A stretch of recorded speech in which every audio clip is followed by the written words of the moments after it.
Time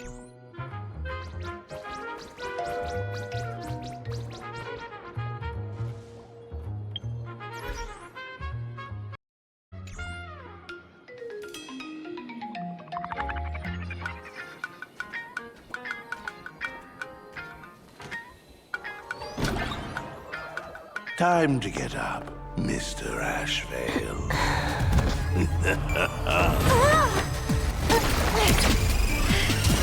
How many times do I have to say it? Just leave the delivery at the door. To disturb my sleep? Mr. Ashvale, this lady is not here for food delivery. Oh, then she must be here to kill me. Sadly, not that either. What do you mean, sadly? Not here to deliver food and not here to kill me. How strange. Oh, then you must be a client. You are here to hire me for a case. Your order of guesses is a little heartbreaking. Yes, I am here to commission you. Something has been stolen. Oh, What did you lose? A person, along with an ancient mask that should have been mine. Interesting. Are you here to join the Phantom Moon Games? At that moment, a cloud of suspicion rises in the detective's mind. Who exactly is this girl? Mr. N, stop the voiceover when we're talking business. Oh, stop! You pay me 900 credits an hour plus 2 bananas just for this, don't you? Yes, but at least throw me a few clues while you work. Between a detective and their assistant, at least one of them should know a thing or two about deduction, right? A name flashed through the otherwise empty mind of the detective. This unremarkable-looking girl was, in fact, one of the top 10 most wanted terrorists on the IPC's bounty list, a Stellaron hunter. Kafka! It's Silverwolf! She is Silverwolf! Mr. Ashvale, did you get your head caught in the fridge door or something? I feel like I need to wipe my personal data again. One of the Interastral Peace Corporation's most wanted fugitives with the highest bounties comes to commission a broke detective. Oh. I have seen plenty of stories like this. So, the next thing would be me getting dragged into a massive conspiracy and forced to run for my life, right? Drop the paranoia. I came to you because I hacked into the Security Bureau's criminal record system. What I found was shocking. In all those bizarre police cases, you were hired again and again. The curious case of the Harmony Sect Communion, the mystery of the Ghost Bullet Worm Express, the serial ghost resurrection incident, the super non-serial locked room murders at Kooky House, you helped solve them all. You may not be the most famous, but you're probably the most capable detective around here, right? Is nothing private anymore. Whatever, tell me, how did you lose your mask? Today was supposed to be our meeting with the Sinwish Syndicate. All right, now let's talk about the commission fee. Excuse me, I haven't even finished my sentence yet. A true great detective can know a case without ever leaving the room. While he sleeps, I gather the intel. We already have the basics about today's fiasco with the Sinwish Syndicate, and those 3 Cienjo #1 assassins who scammed the mask. Can you handle it? Money is not a problem. Do you take dirty money? Sorry, no dirty money. And please do not withdraw your payment plus the account balance after paying. Oh, then how about this? This is the IPC's turf, right? Turn me in for the bounty. You take the reward, and I bolt afterward. We Stellaron hunters sometimes use that trick to raise funds. Or maybe we could discuss the possibility of taking dirty money. 30 million credits. Pay us after the work's done. Deal. I'll try to get that money over the next few days. Here's my contact info. Update me the moment you have any news.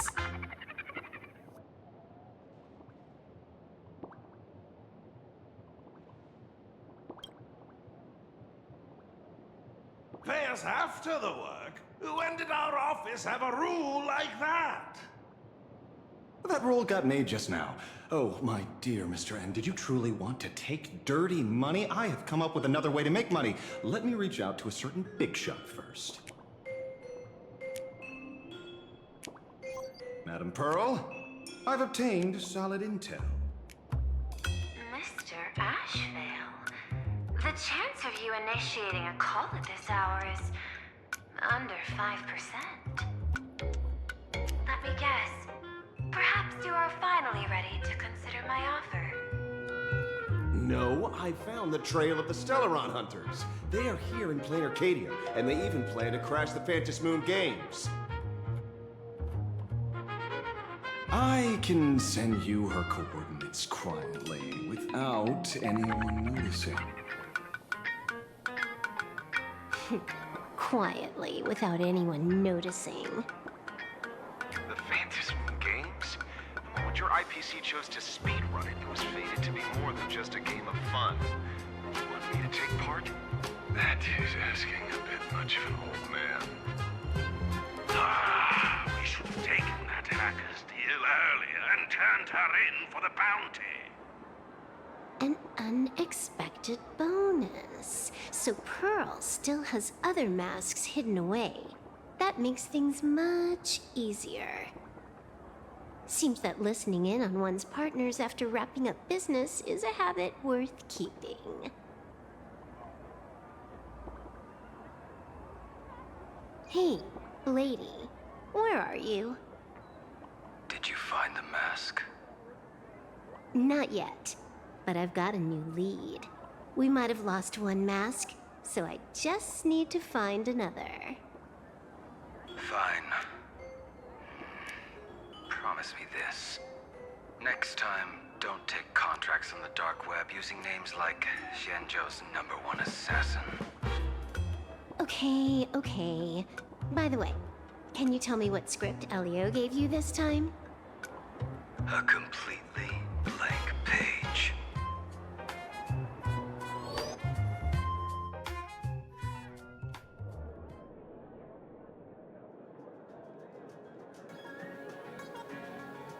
So, what you're saying is that this Miss Sparksy, who was originally just a virtual avatar, has now crossed into reality and taken an entire school staff and students hostage. I get it. So it's just a typical case of the idiogenerative imaginary phenomenon.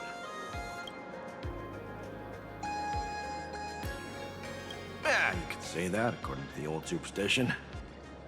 Modern science believes that when something receives excessive attention, it would suddenly gain life and becomes an imaginary due to the accumulation of too much wish power. What kind of modern science is that supposed to be? Plain Arcadia's modern science, of course. Outworld visitors might find this kind of thing strange, but it's not exactly rare around here. Certain historical eras had imaginary popping up non-stop like mushrooms after a shower. Things are different now, but if you're not careful, you might still find characters from popular comics suddenly show up in the flesh. Sorry, used a bit of jargon there. Idiogenerative here means something born of chance and circumstance. These imaginae arise from incidental events. That's quite different from progenitive imaginae, which reproduce by having artists draw their offspring. Heading out? Where to? Oh, you mean going to Graphia Academy to arrest this illegal imaginae? We can't. I just received notice from the Department of Aberration Defense. The first supplicant of these Phantom Moon Games has revealed herself, and she's none other than Miss Sparksy, the one you mentioned. Although you're honored guests of the Astral Express, you seem completely unfamiliar with the laws and customs of this world. During the Fantasy Moon Games, we do not traditionally interfere with supplicants' actions. That's their privilege. In other words, since she's a supplicant, we security officers can't do anything unless she causes actual harm. You say she took a school hostage, but the intel I have says otherwise. Oh, right. The news broadcast is about to start. Care to watch? Hello, everyone! Welcome to Full Wish TV's special news segment, Arcadian Morning Report. I'm your host, Poofy. Hi, everyone! We've entered year 1999 of the Arcadian calendar. What an exciting time! Just one more year until the new millennium. Over 500 years ago, a famous prophet made a prediction. In year 1999, a terrifying devil will descend from the sky. Will this prophecy come true? Can Plain Arcadia safely make it through this crucial year? You idiot! Are you cursing our viewers? They didn't tune in to hear your fear-mongering nonsense. Just read the news and stick to it. Yes! Incredibly, after just 15 years, the Phantasy Moon is full again, and the time for the Phantasy Moon Games is upon us once more. Surely a blessing from the master relation upon us, Arcadia! Which supplicants will appear in these Phantasy Moon Games? And what mind-blowing miracles will they bring to everyone? With permission from the Department of Aberration Defense, we'll be following and reporting on the Phantasy Moon Games from start to finish. Just now, the first masked supplicant has appeared. How intriguing! Who are they, and where did they come from? Let's take a look. Wow! Internet-famous streamer Miss Sparksy announced 2 hours ago that she's donning a mask to become a supplicant. The Department of Aberration Defense has confirmed the news is authentic.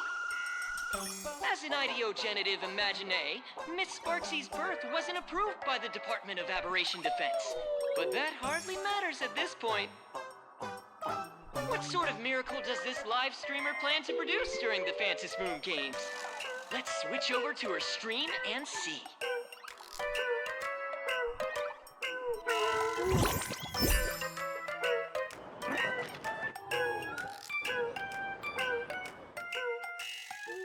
Yoo-hoo! And we're back from the commercial break. A big thank you to Love Insurance for being the title sponsor of today's Sparkstacular Arcadian Adventures livestream. One person, 1,000 faces. 1,000 faces, one person. Who will Sparksicle become today? Ta-da! Time for the big reveal! Everyone, follow along with Dean Sparksy of Graphia Academy as we check out how our new transfer station is settling in. Marge, say hi to the camera. Sparksy, don't you dare mess with me. I, March, am not someone you can easily push around. I'll have you know I'm the disciple of General Jing Yuan of the Luofu and General Huayan of the Xu Ming. I've undergone rigorous Xianzhou sword training. Others might fear you, but I sure don't. My, March seems quite worked up. Is it because she's a bit nervous about her first live interview? All right then. Now, let me interview my colleague, Mr. Yang.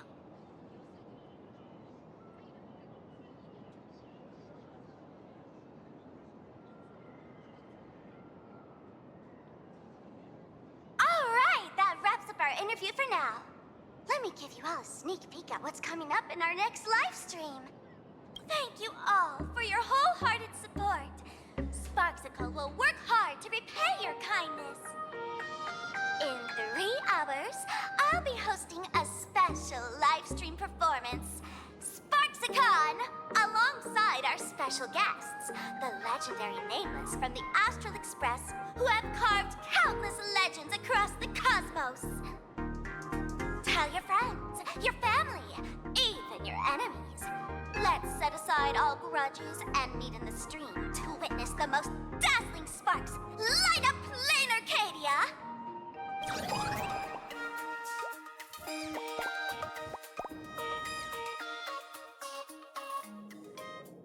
Now, see, Miss Sparksy was just doing a program with your friend.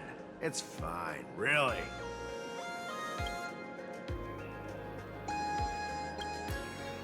Have you seen shows like that before? You know, where celebrities go somewhere to do like, everyday jobs, like those reality shows where they trade places with regular people. She picked Graphia Academy as a target. That school had its fair share of trouble 15 years ago, too.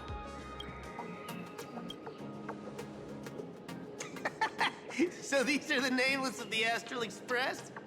That's hilarious! I heard they're supposed to be great heroes who saved other worlds. Look at them now! Switching to comedy in a heartbeat.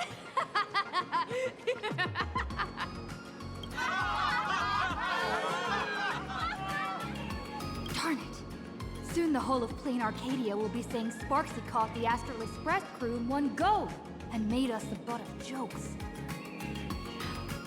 Our reputation would also turn into her trophy. Oh, right. Please keep this Fantasy Moon Games emergency response guide safe. Some sections in it might come in handy.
If there's nothing else, I'll be going now.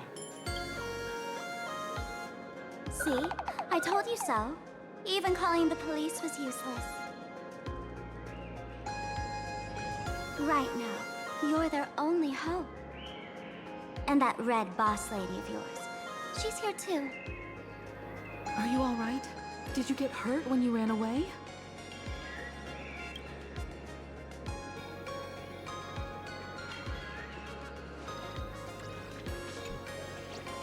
So, March and Welt are both trapped in Graphia Academy now? And that girl called Sparksy took the mask, too.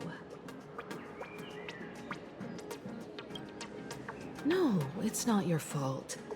I underestimated the complexity of the situation behind these games. Coming back to my homeland was meant to be a relaxing vacation for everyone. And I also wanted you and March to experience the atmosphere of elation in this world. Throughout the history of the Phantom Moon games, there have been many instances of cooperation between supplicants. But this time, forces from across the cosmos have turned this into their own high-stakes poker table. Rather than honoring the elation, these players are far more eager to savor victory for themselves, itching to knock everyone else out of the game. Sparksy is one such troublemaker.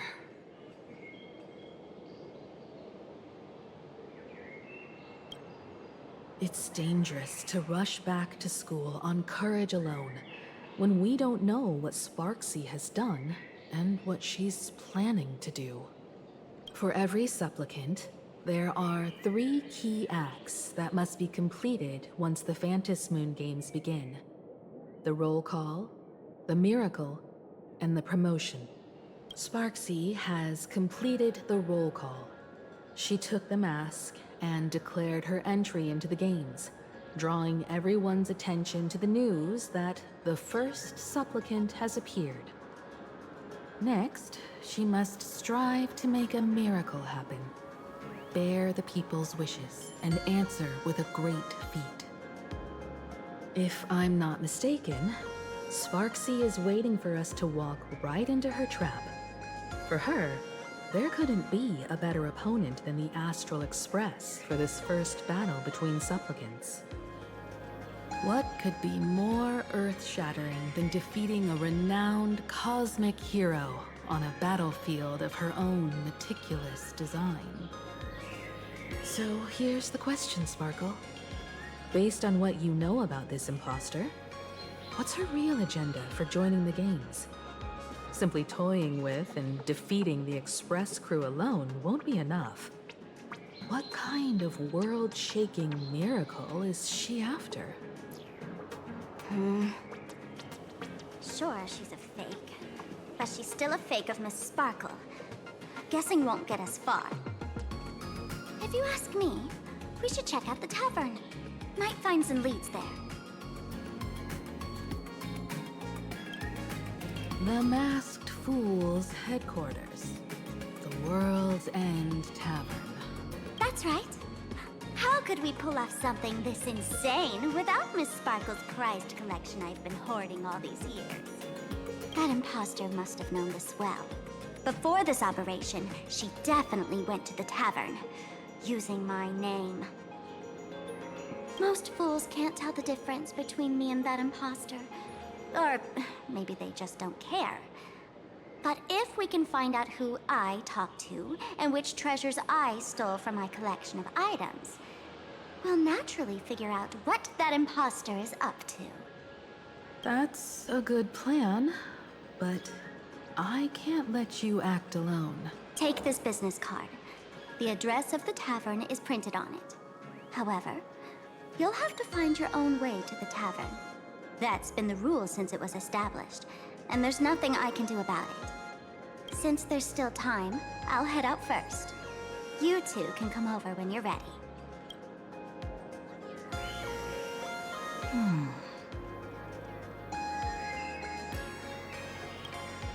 I'd say she needs us more more than we need her. Relax. To step into the Elation's right, what you need the most is ease. Don't dance to your enemy's tune. Find your own rhythm. Now it's our turn to set the steps.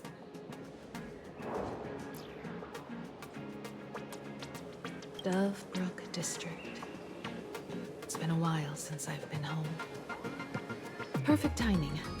Don Hung and Sunday have made some new discoveries. I asked them to meet up with us later.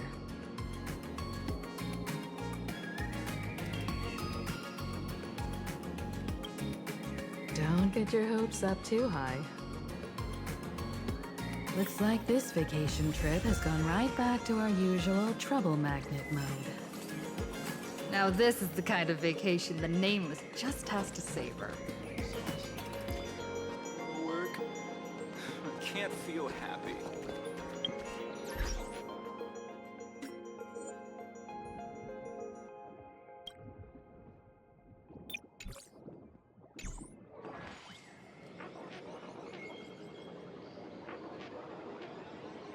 Soliciting is strictly prohibited in this plaza. Please don't fall for it.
You aren't. Excuse me. Could I?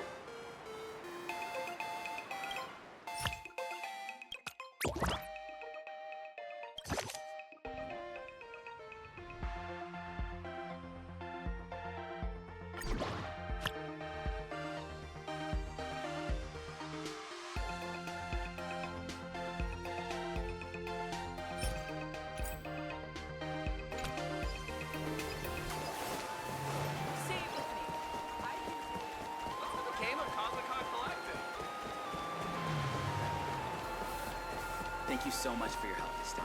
Please continue to It's your turn to treat. We're almost at Dovebrook District.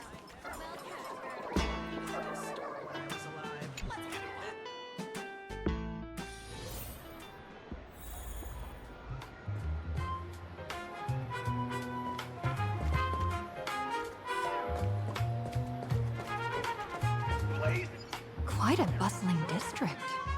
Is this really where Himiko lived back then? It's been 15 years since I've been back. I wonder what's become of these houses now. If they're being rented out, or if they've been sold off already. Perhaps they've become like the Graffia family. Nothing but empty shells of their former glory. Let's go. Stay safe on the road.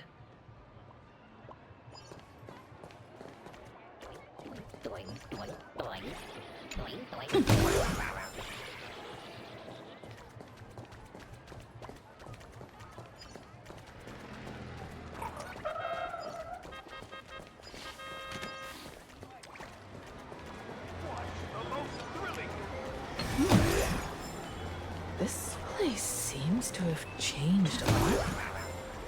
Holy Fergoli! Great Rascal, you really came!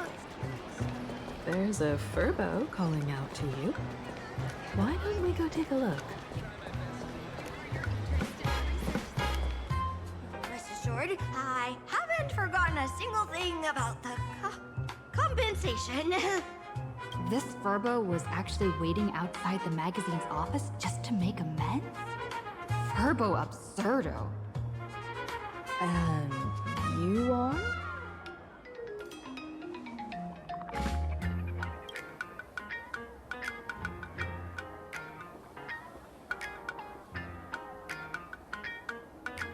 Would you mind coming into our magazine office to talk? Let's discuss compensation, shall we? It looks like the magazine publisher has taken over this entire building.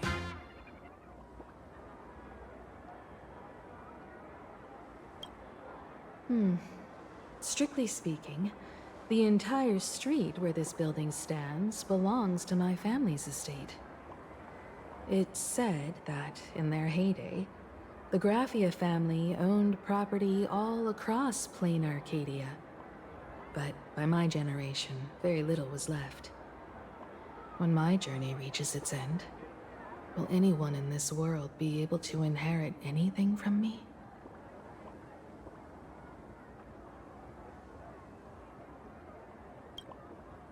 Sorry. I made things a bit too heavy there. Come, let's go inside the magazine office and see what this little Furbo is up to.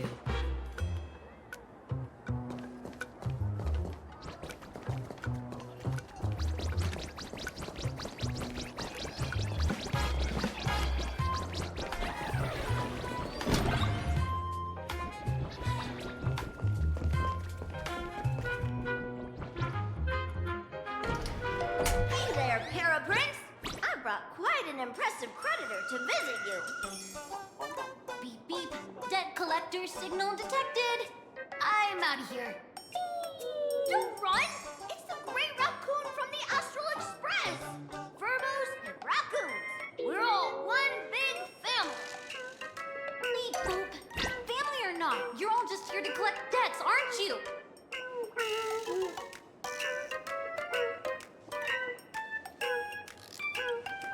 Gray Raccoon, a jerk of a company president, ditched everyone to dodge the debts. We brothers haven't gotten paid in months. As you can see from our sorry state, even if you sold us all for Furbo Hot Pot, you wouldn't get much money back.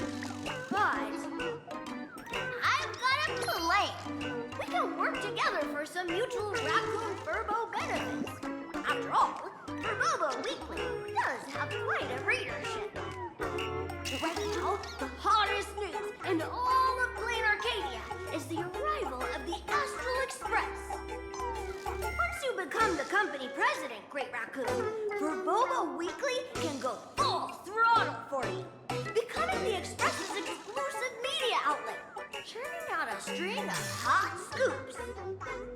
In no time, Furbobo Weekly will be the #1 gossip magazine. We won't have to worry about our salaries, and Great Raccoon won't have to worry about compensation.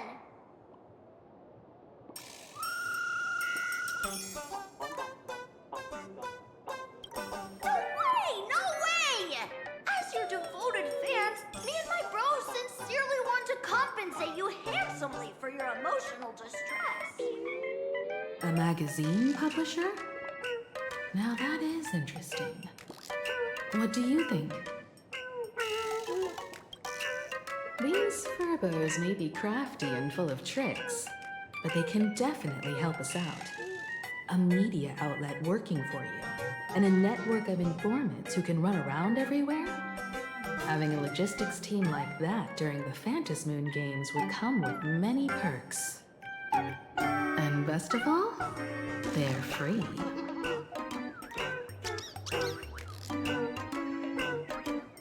Being a company president is actually super easy. Just follow me.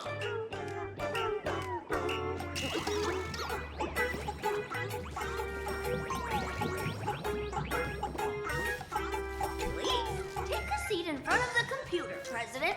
I'll show you how it works. course.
Congrats! Lucky Across the Blue is now a cartoon! The conductor still couldn't hold on. How long are you going to be depressed? We can't go back to the past! March!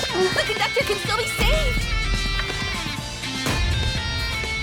Let's go! Our trailblazing is just getting started!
That's all it takes? Okay, from now on, I'm your new company president. Woohoo! Great Raccoon is our new company president! Ha! Whatever mission you assign, we brothers will get it done for you. Anything else you'd like us to do?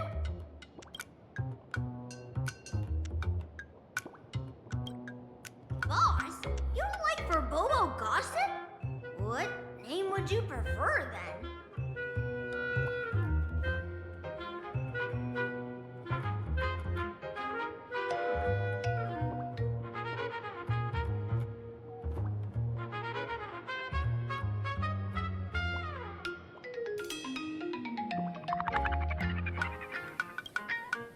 Oh, that's quite a unique name. Are you sure?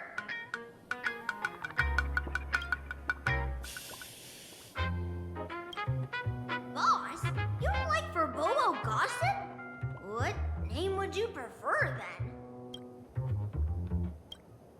My heart just skipped a beat. But that's okay, as long as the boss is happy. Are you sure? Boss, you don't like...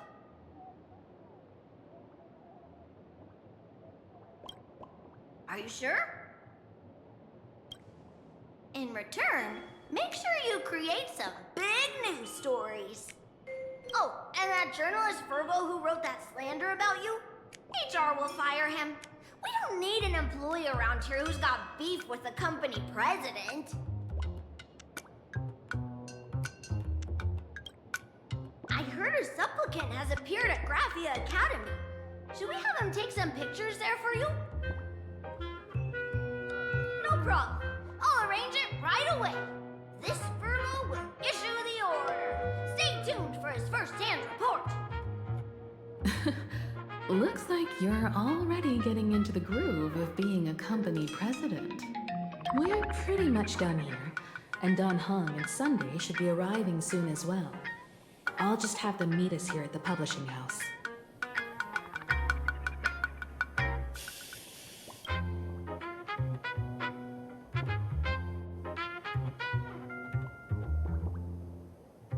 Miss Himiko, we're here. Slower than expected, huh?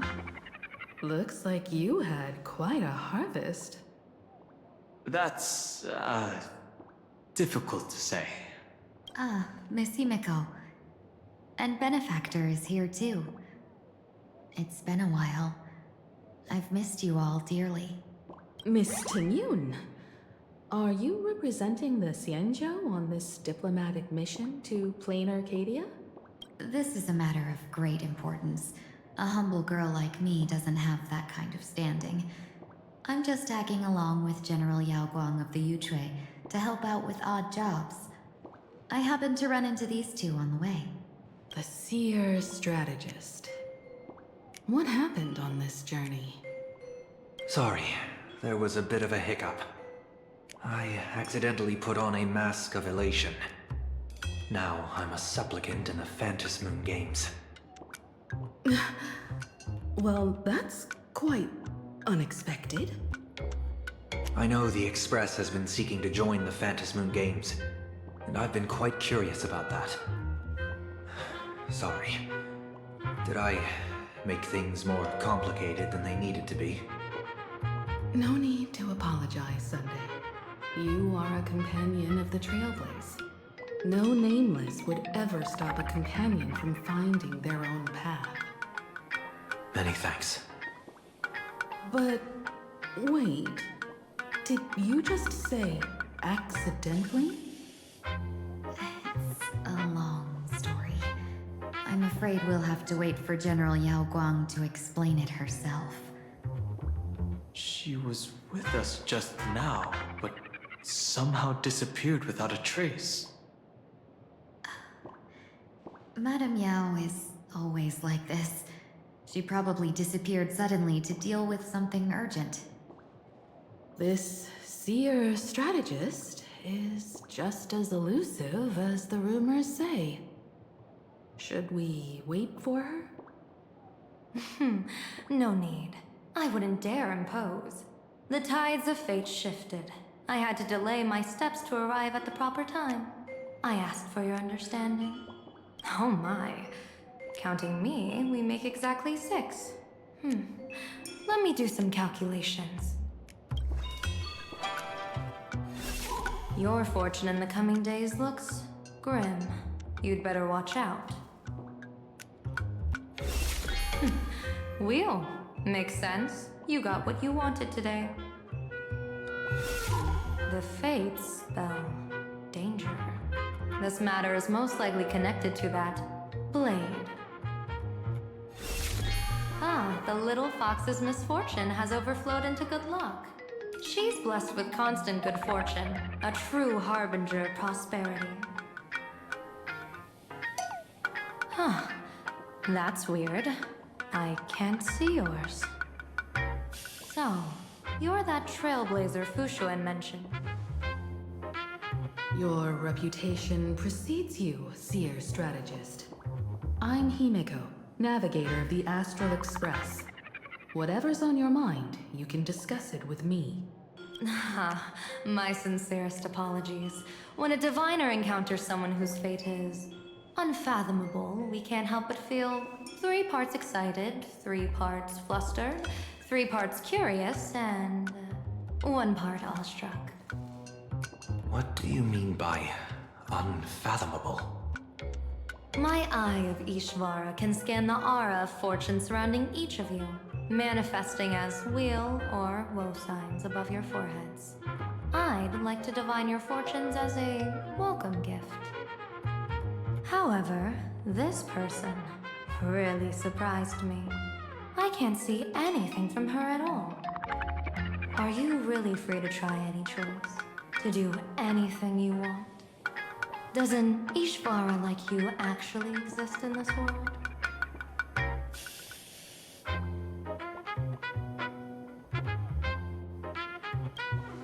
You mean you've witnessed the existence of Terminus? But that doesn't mean your life has entered the finality, does it? What do you think this means, General? As an Ishvara, their mere presence in the playfield creates a variable in the game. It's both a blessing and a curse. As I said before, the weal and woe of us 6 align with the 6 lines of divination. If she represents woe, then the hexagram falls to water, where dangers lurk above and below, spelling doom. If she brings weal, then the hexagram shifts between wind and water, presenting a great opportunity to strike. Auspicious. So, the fate of our journey in plain Arcadia rests on her decision.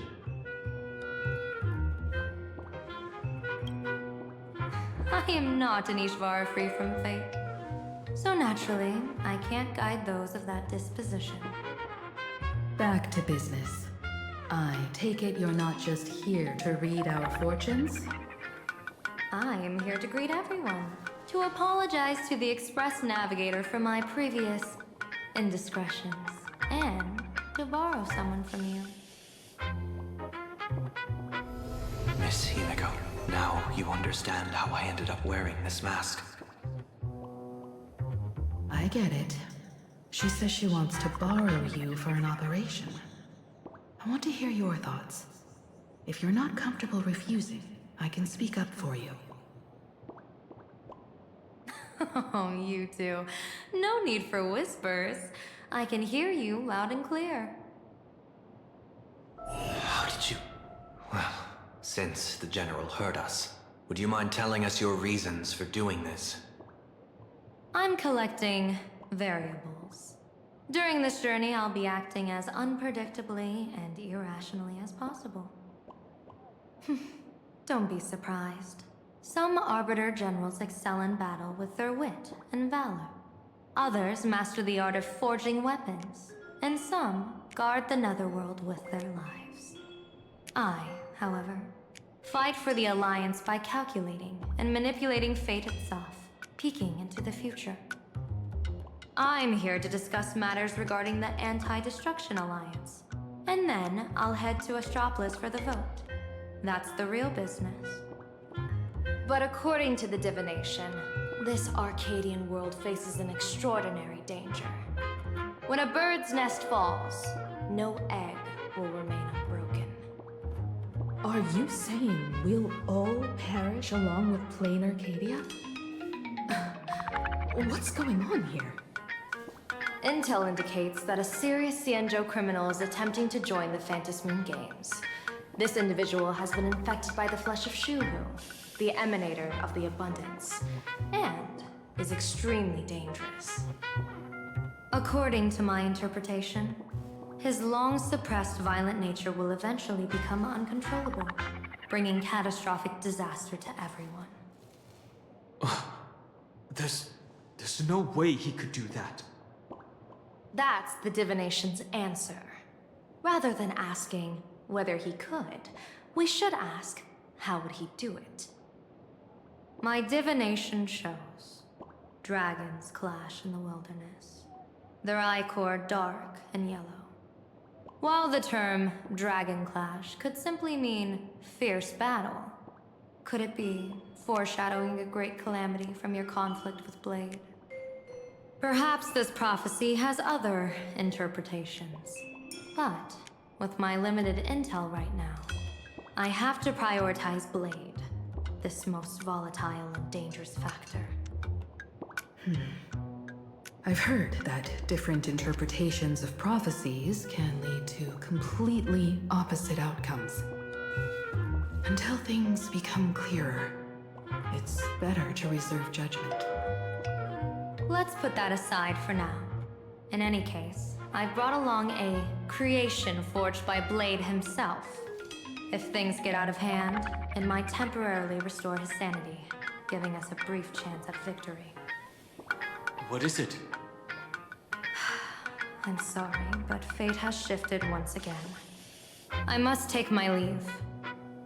To put everyone on the Express at ease, I solemnly swear that Mr. Sunday won't be obligated to do anything for the Xianzhou. On the contrary, our delegation will give him every ounce of aid within our power. What did you say, General? Aid within our power? She's gone. Whoa, that was quick.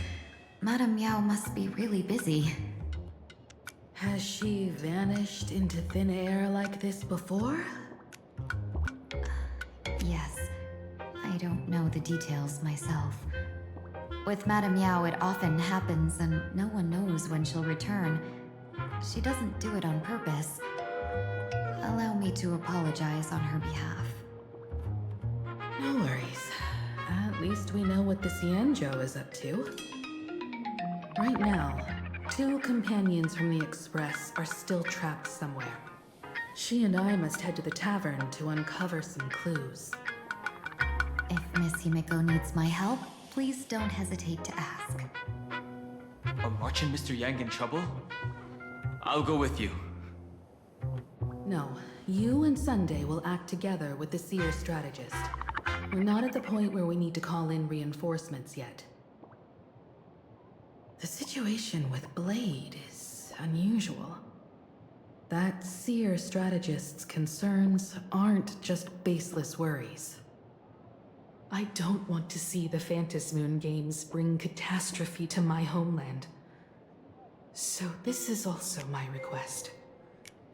To put it in the General's words, please do your best to introduce new variables.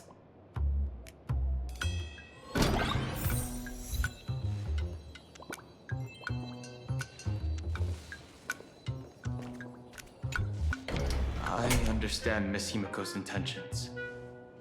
I'll leave March and Mr. Yang in your care.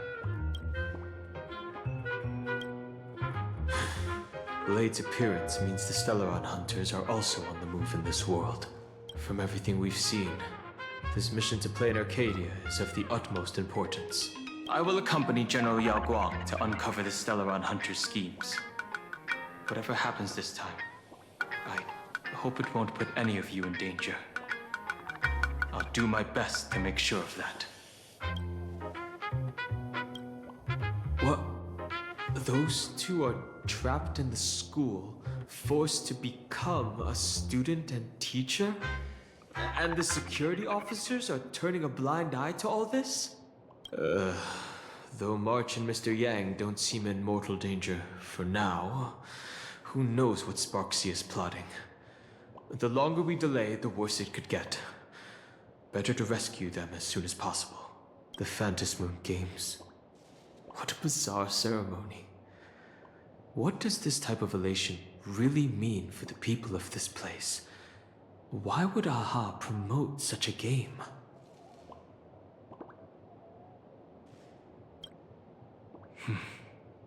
Whatever happens, keep me posted on how things go.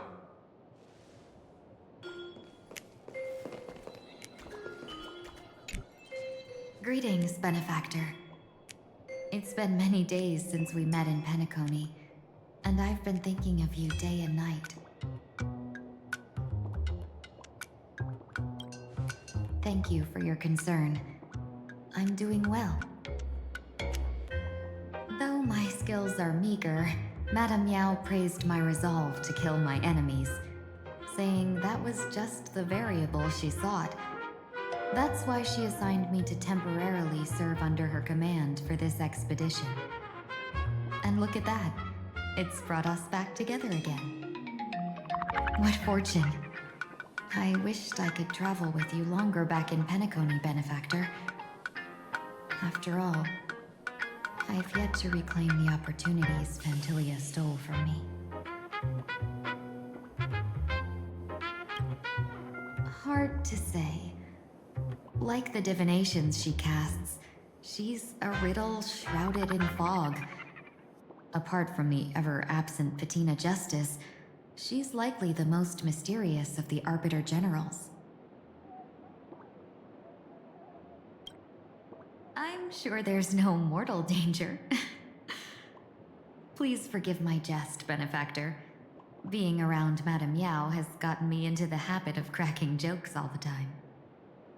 Her actions may seem inscrutable, but she always provides what you need ahead of time. That's why even those who grumble still carry out her orders with diligence. In truth, doesn't she seem more like a shrewd merchant than a diviner? But then, when have any Arbiter Generals ever been ordinary? Don't go back on your word, Benefactor. We can find a local bar and share a drink while we chat. Madame Yao instructed me to meet her at our agreed spot if she disappears. It's growing late, so I'll take my leave now.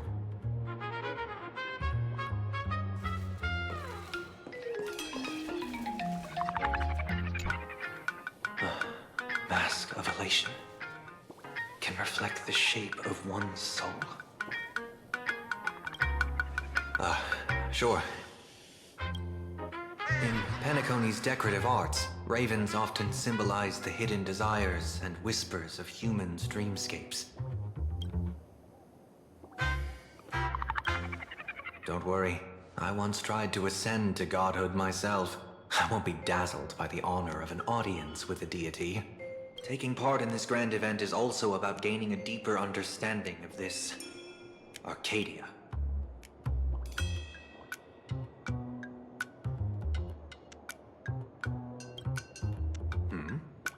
There's no rule saying that supplicants of the Phantasmoon Games have to fight each other, right? On the contrary, for the Elation, shouldn't laughter be a resonance that comes from within each other's hearts? After putting it on, I seem to hear curious voices. The mask whispers to me, urging me to show my elation to the god, to create miracles that will make the people of the Arcadia laugh with joy.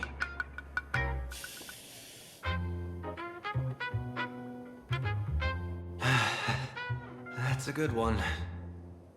When that general, Yao Guang, shows up again, I should discuss our collaboration plans with her. Good luck.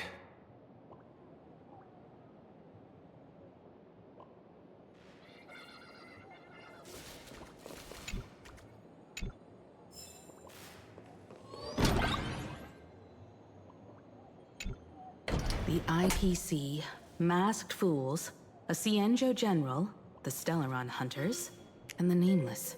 Some came for the Alliance. Some for the Eon's game. Whatever their reasons, a storm is brewing in the skies over this world. But at least we got some good news. Sunday has joined the Phantasmoon Games. He can help us in our showdown against Sparksy. Let's rendezvous with Sparkle at the tavern. We must uncover why Sparksy entered the Phantasmoon Games, and what sort of Sparksicon she's got planned for Graphia Academy. When I was little, I heard a few urban legends. They say the entrance to the tavern exists behind every single door in this land. But those who aren't invited, or haven't found their destined path, can never step inside. This time, we already have the Fool's invitation in hand. As for the key to open the door, there's a silly rhyme on the back of the business card. For revelry and drinks galore, no need to search from door to door. Heed the Fool's riddle with care to find the key that leads you there.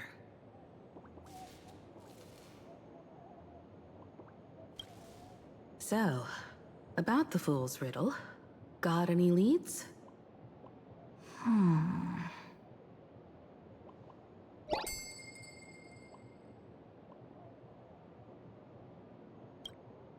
Whether they look up or down, the moon that humanity gazes upon in the sky is always the same Phantasmoon. Looking up makes sense, but looking down? How exactly do you gaze at the sky?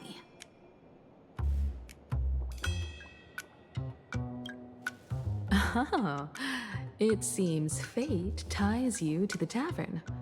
I get it now. The answer is Dovebrook.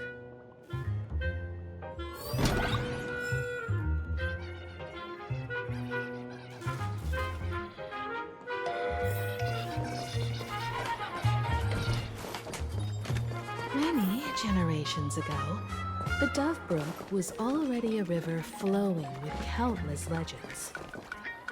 It's no surprise the door to the tavern lies hidden among them.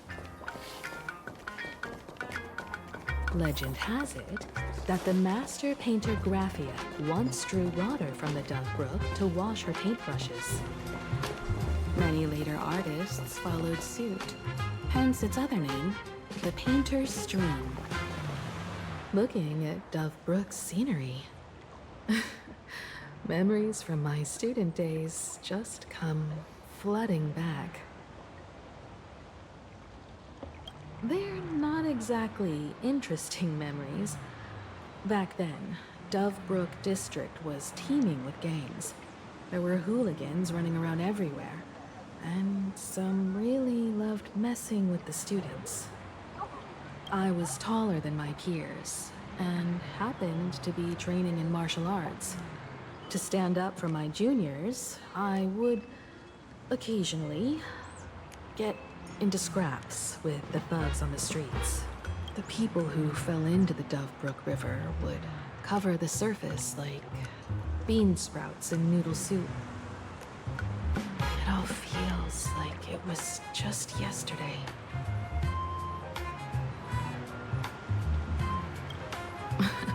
Sometimes the thugs fell in. Other times, I took the plunge myself. Back then, I was a bundle of restless energy.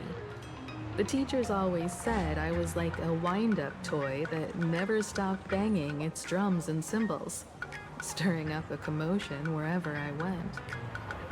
In the blink of an eye, 15 years have passed. Hard to believe someone as reckless and willful as me became the navigator of the Astral Express. Now's not the time to wax sentimental. We've reached the banks of the Dovebrook. So, where's the tavern entrance hidden?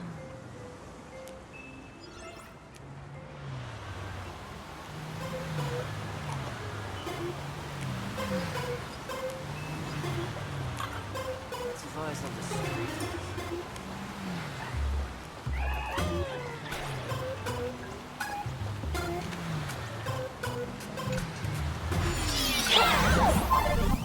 According to the business card, the tavern is near the Sinwish Syndicate headquarters. Let's check the other side of the river.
The joke about the Dovebrook?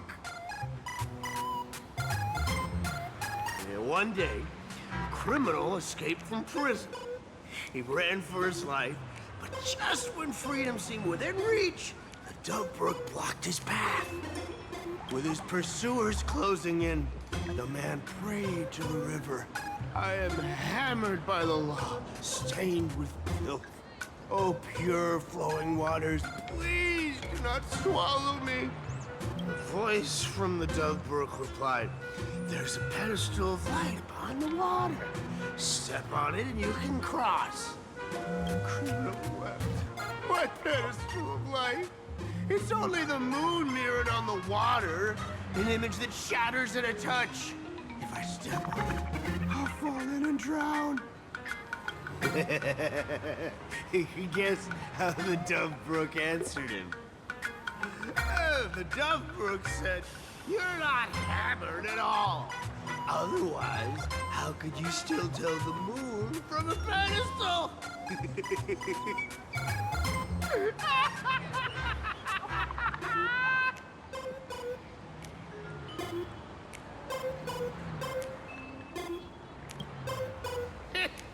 Fine.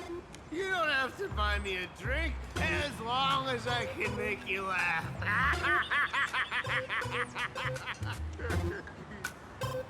That joke sounds like a hint. Could he be a fool from the tavern? Maybe if we find the fragile moon he mentioned, we'll find the way into the tavern. The moon's reflection. So fragile it shatters at a touch.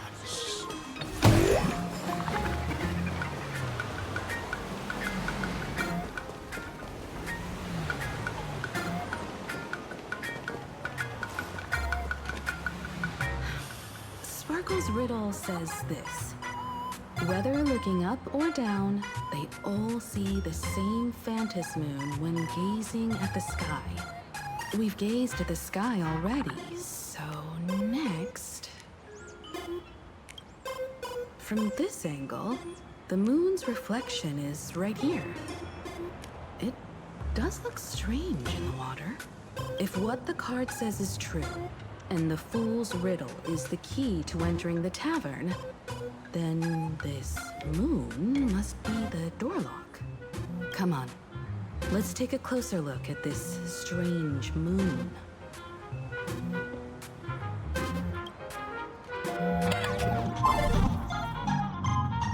Keep going. Chase that moon's reflection.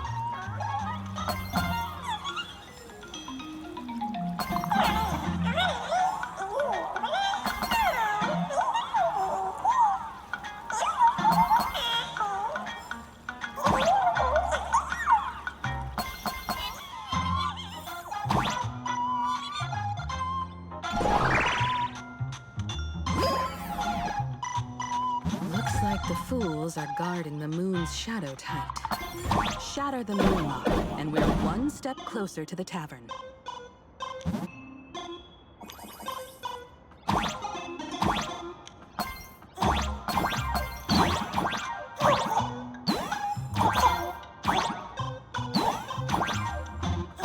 Let's try again. Something's back there. Is that he? The moon is about to break. Let's try again. The key has dissolved into the water. The water's surface is about to change. Look, the tavern's shadow has appeared.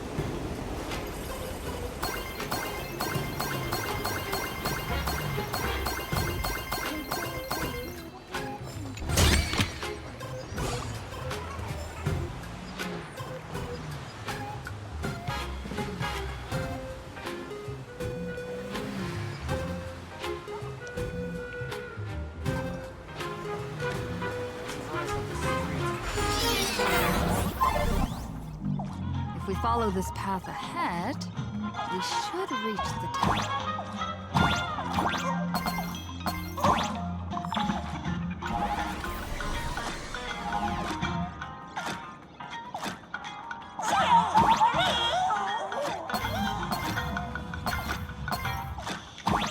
Watch out! I almost forgot. You're a full-fledged trailblazer now.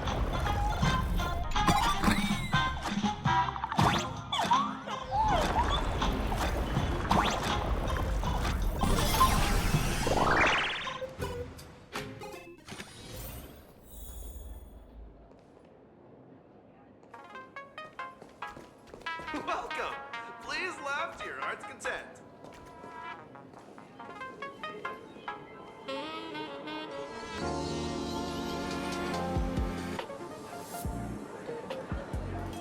So this is the World's End Tavern.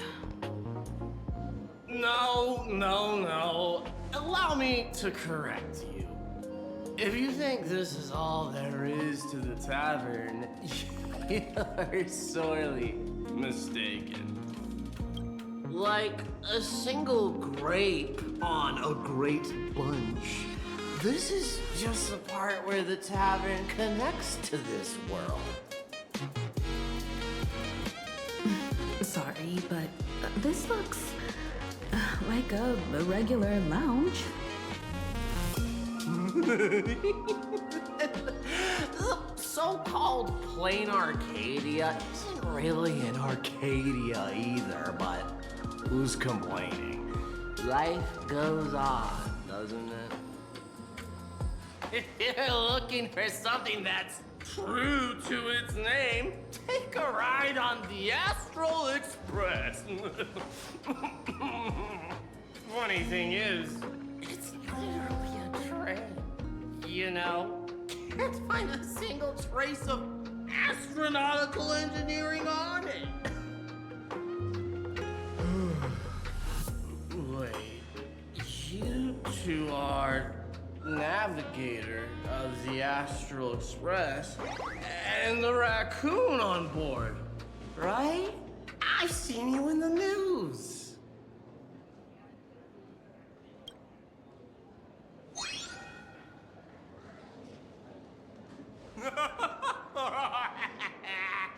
Friends, a big shot is here. A real knee slapper incoming. Really? From the Express? You're not so freaking way enthusiast, are you? Express folks come to the tavern too? Do they even have a sense of humor? Hey, can I get your autograph? Sorry, I sold my foot. I'll never wash it again. Everyone, curb your curiosity. These two are my guests. Even the most mischievous among you should know when to stop and mind your manners. Oh, well, if it isn't Little Sparkle. We've all heard your joke. Take the mask from a masked fool, and what's left but a fool?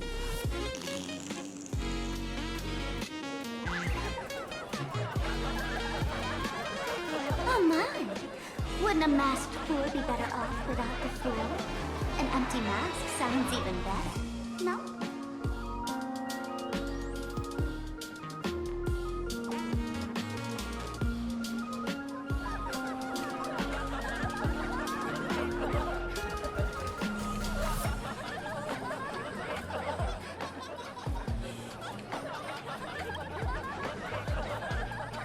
Don't take an idiot's words too seriously. Unless you want to join them.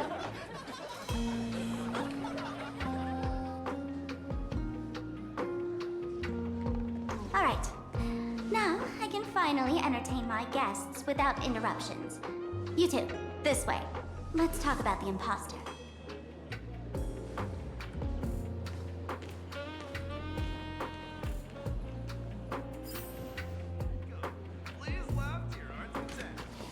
The man's wary gaze sizes up the young person before him for a moment. He offers a slight nod in greeting. Your curious gaze circles him. Is that thing by his side a talking monkey?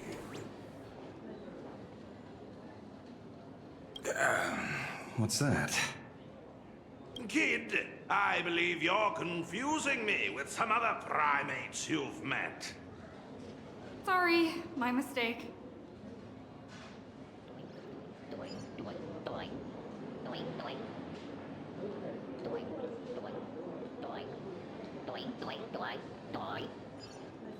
I'm still underage. I can't touch the terrible jokes.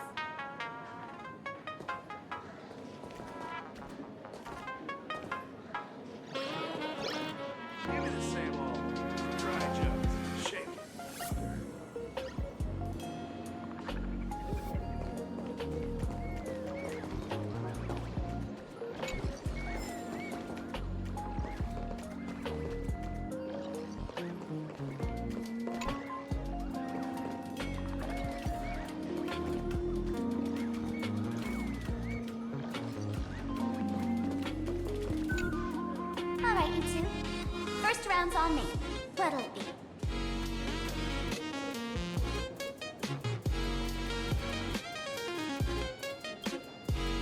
We're not here to drink.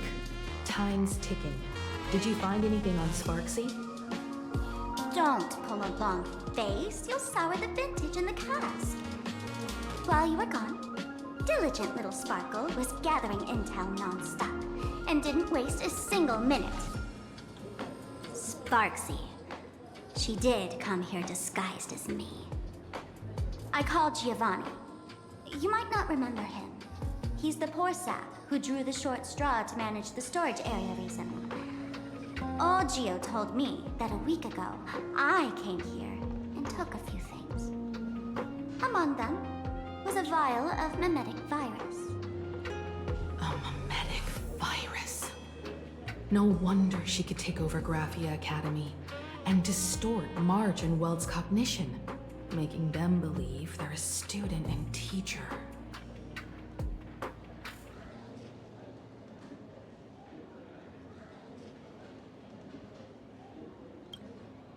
Close enough. This so-called Sparksicon is a front for spreading a mimetic virus. Knowing that isn't enough. What type of mimetic virus is she spreading? What are the symptoms? We need more on her plans and actions before we can counter it. Thought of that already.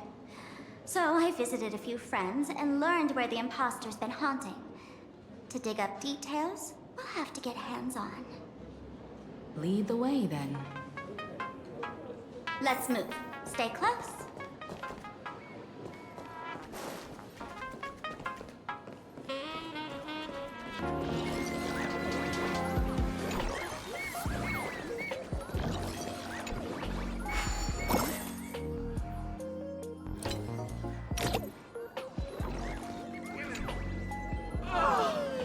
Abandon all despair, ye who enter.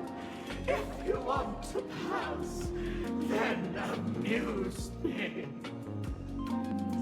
By the way, hate to ask, you're not aha themselves, are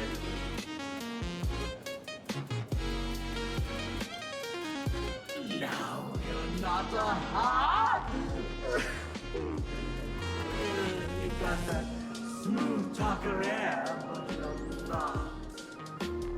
If you were a wave of your hand would cure my memory. You can't do that, can you? Isn't this the Tavern of the Elation? Don't you welcome the laughter, gracing you with their presence? You're wrong. It's not that they are unwelcome. See that? The fools put up a sign over there. Aha! And morning actors stay clear from the door. Stay clear! Ridiculous as it sounds, it's true. After 666 invitations to AHA went unanswered, the younger fools voted to expel the laughter from the path of elation. Oh, I get it. It's like students expelling a teacher from a classroom. The action is meaningless. The message is loud and clear, though. All right, Mr. Doorway. I assure you that none of us three is AHA, and none is a morning actor. Oh, it's Sparkle. Is it really Sparkle? It's not someone else pretending to be Sparkle? I can't tell, and I don't care. Listen up, gray-haired lass. If you want me to open, pay the toll with saying a joke. I've been waiting for the one joke that can cure my melancholy. Now,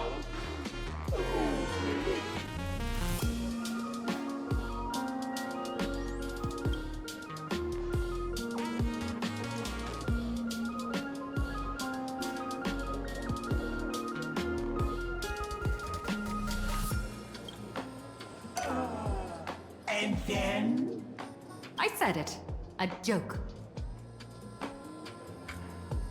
Oh, poor child. A bad joke is more pitiful than melancholy.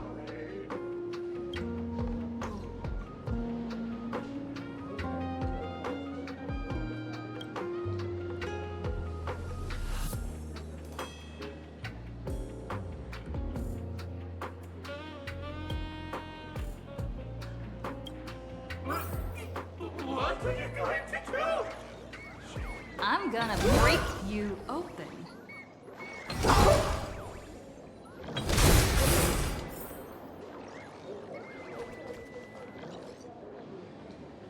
Didn't expect you to have the pull to get me into the tavern. As expected of a detective's assistant.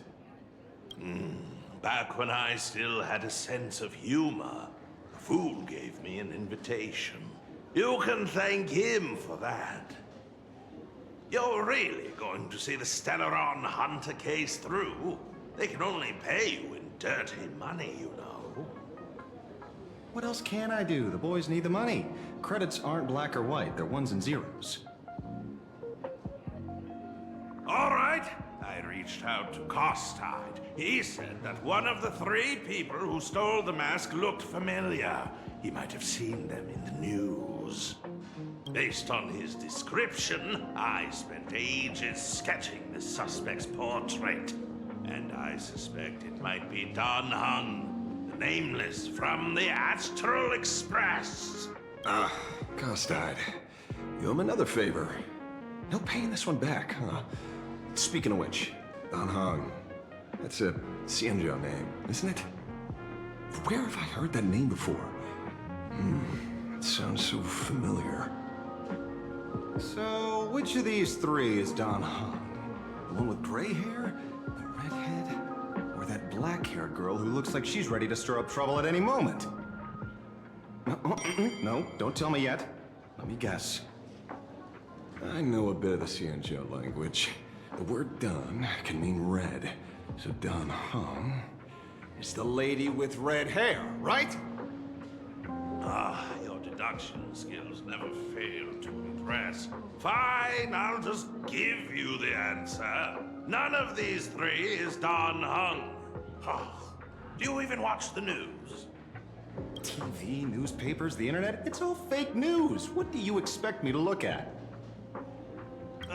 Let's get down to business. I couldn't find any trace of Don Hung's actions. It's like someone wiped them clean. So I decided to try a different approach. Keep tabs on the other members of the Express crew. Maybe following their trail will lead to clues about the mask. Nice work, Mr. Wren. They're heading deeper into the tavern. Follow me. I see, gray hair. The tavern not inviting you sooner was their loss. Come on in.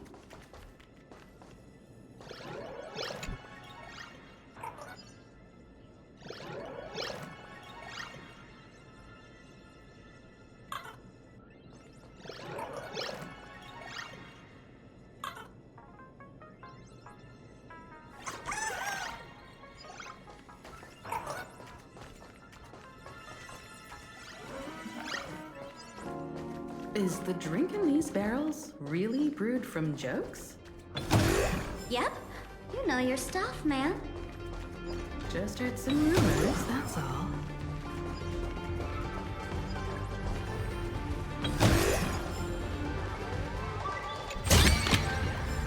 Good.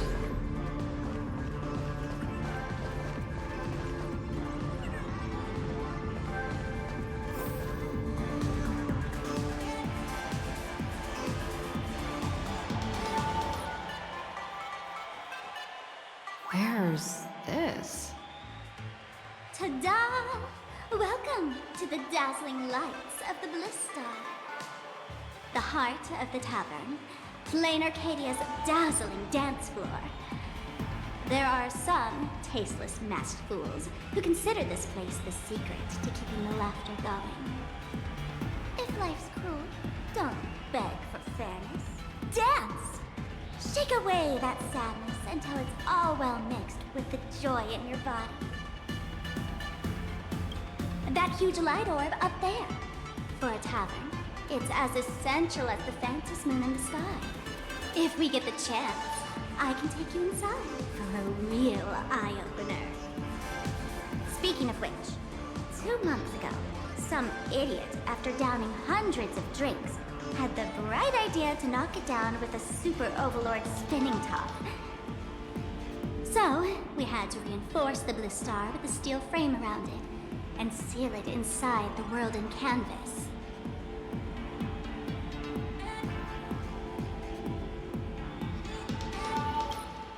Aha!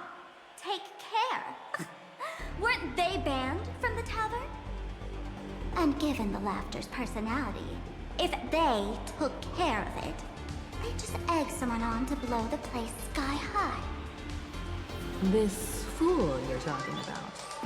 It wouldn't happen to be Sparksy, would it? If it were, I'd already be tied to that light orb as the scapegoat. Anyway, the next stop is the Golden Confessional. The eyewitness says Sparksy was there. The Golden Confessional?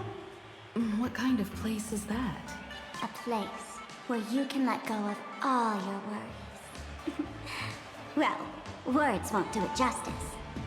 Let's go see it for yourself.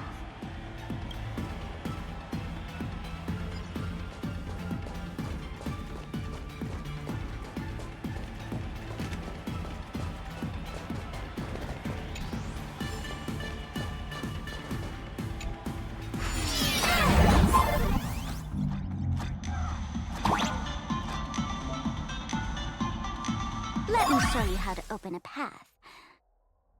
Play according to the sheet music, and the path will naturally open up.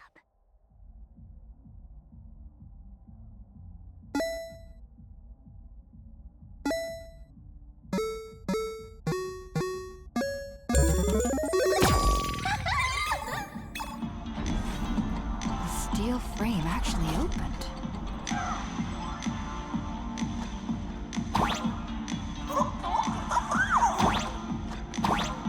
The Wispy here actually changed color with the lights.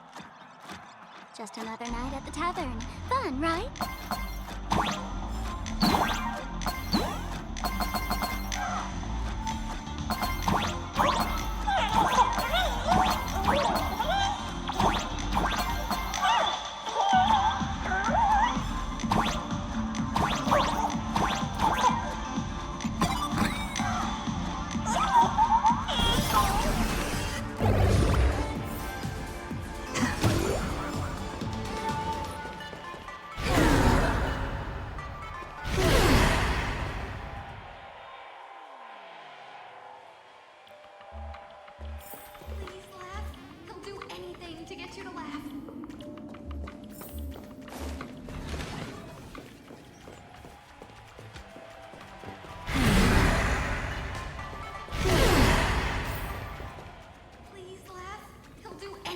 So many. 6? Why bring us here?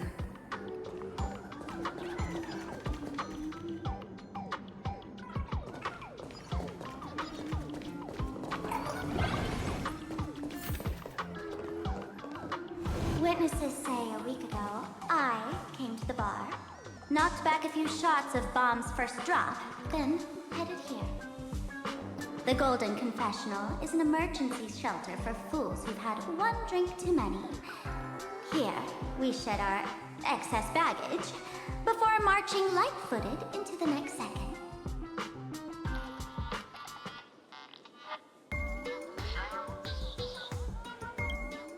Of course!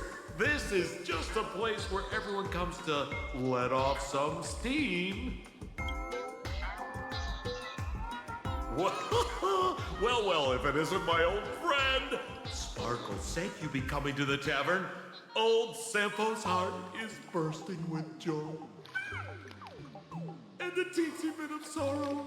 How did Sparkle beat me to inviting my #1 bestie to the tavern for a drink? You knew? And What made you link me to this place? Oh, that's kinda harsh, sis. Hello, Miss Himiko. Long time no see. Mr. Sampo, hello. What business brings you here this time? No business. Just here to repay an old favor. Ms. Fool here sent me a message asking for HELP. Someone's been parading around the tavern impersonating her. Well, now, this is some juicy news. Miss Sparkle's usually the one impersonating others, but look how the tables have turned. The trickster's getting a taste of her own medicine. Shush, Sampo.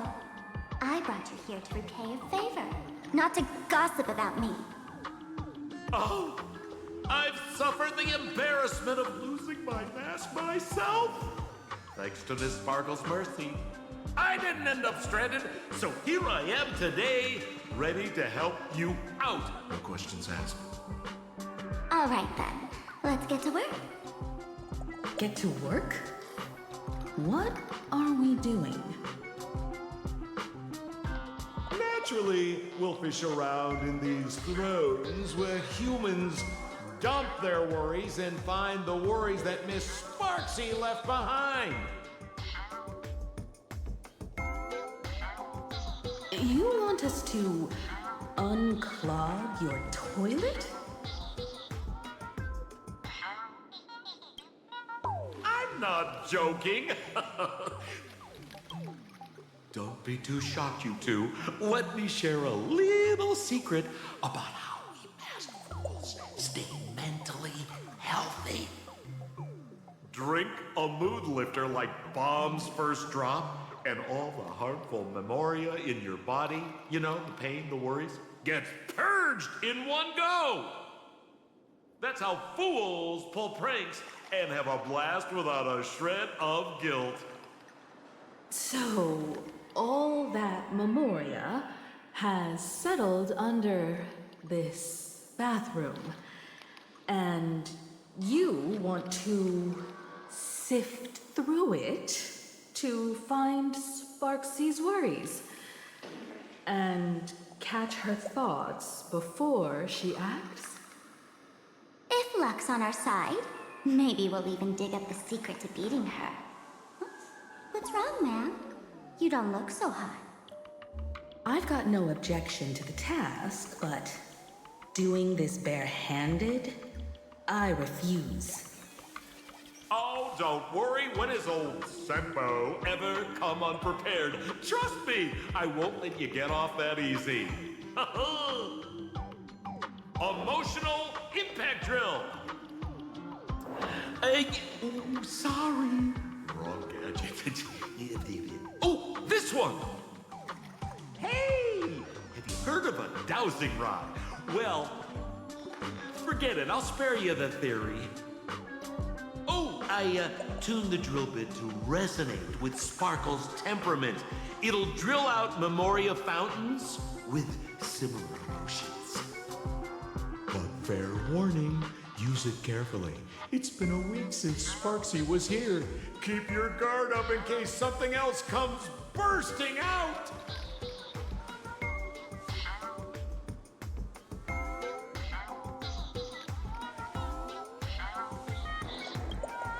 Well, if you ask me, leave it to luck.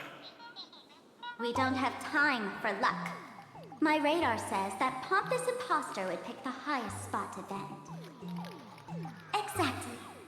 The Golden Throne. Give it a try. Girl, pick a spot to drill and start mining that gold. Sampo, does this thing even work? Of course it works. Don't you trust your old pal, Sempo? Cheers! Give me a glass of today's bad taste joke.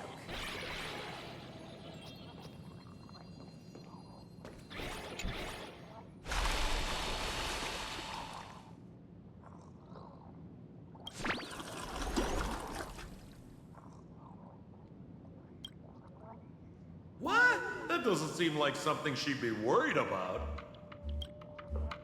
After going through all this trouble to sneak in, thought I'd go down in a blaze of glory if I got caught. What the heck is going on with this place? Have the masked fools really fallen this far? Me? I'm a morning actor. Isn't it obvious?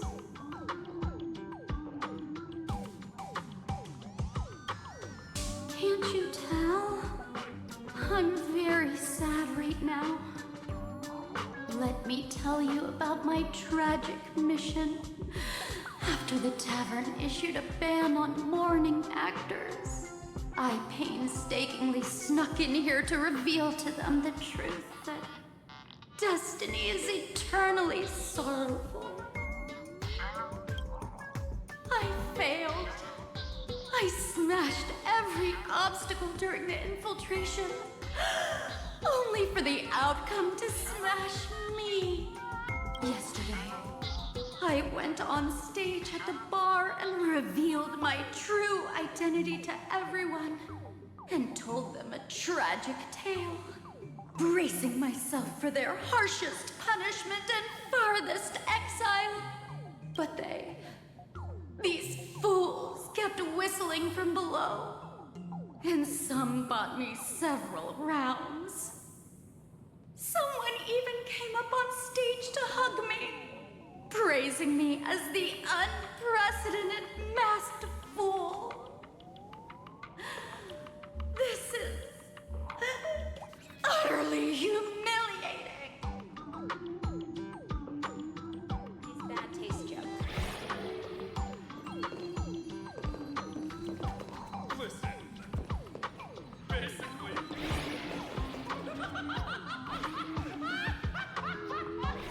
Cheers to your tragedy!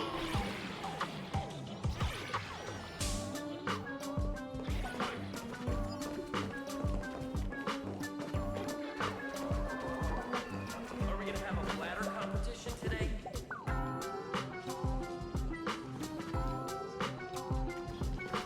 La La Land noodles are the loudest noodles.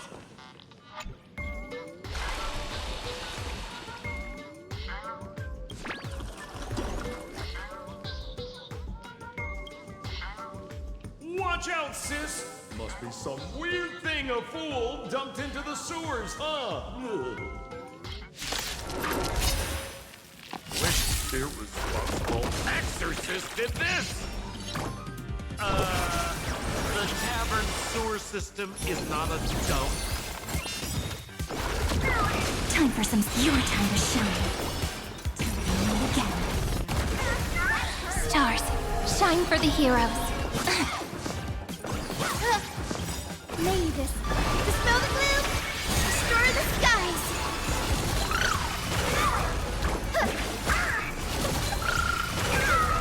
Mimi! Mimi! Stop and treat our guests nicely. Rise and shine. You can do it! La La Land. Reach the end of the story in your own way.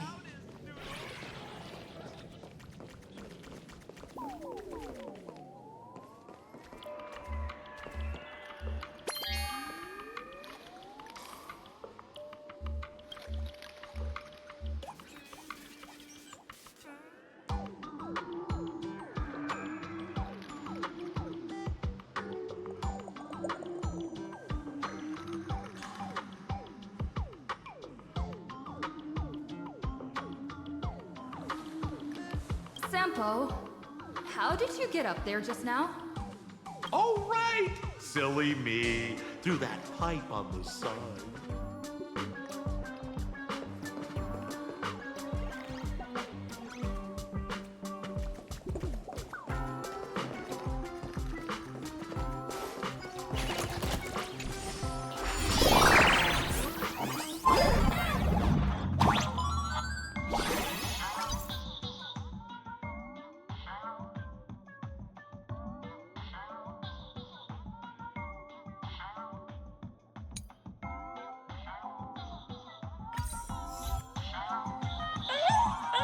What's this? Plunger?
See? What did I tell you?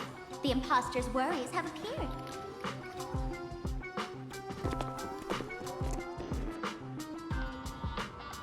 What a rare sight. Sparksicle used to always connect with everyone online. But now, for the first time, she's meeting her fans through the sewer network. Sorry, but we're your haters. Come clean now. What are you planning to do with that mimetic virus you stole? Use Sparksicon as a front? To turn everyone into mindless zombies? Or dancing monkeys? How could I ever harm my dearest, most beloved fans? You took an entire school of teachers and students hostage and turned them into your puppets to help you enter the Phantasmoon Games. You're going to argue that you did it all for them? Of course I did. From the very first day I was created, I've been doing exactly what my creator asked of me.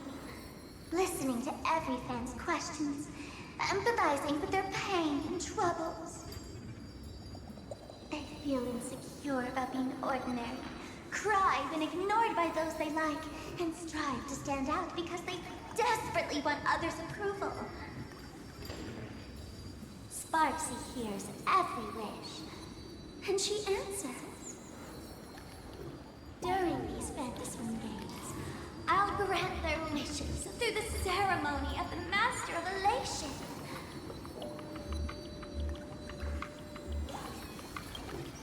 No, I'll give each of them a choice.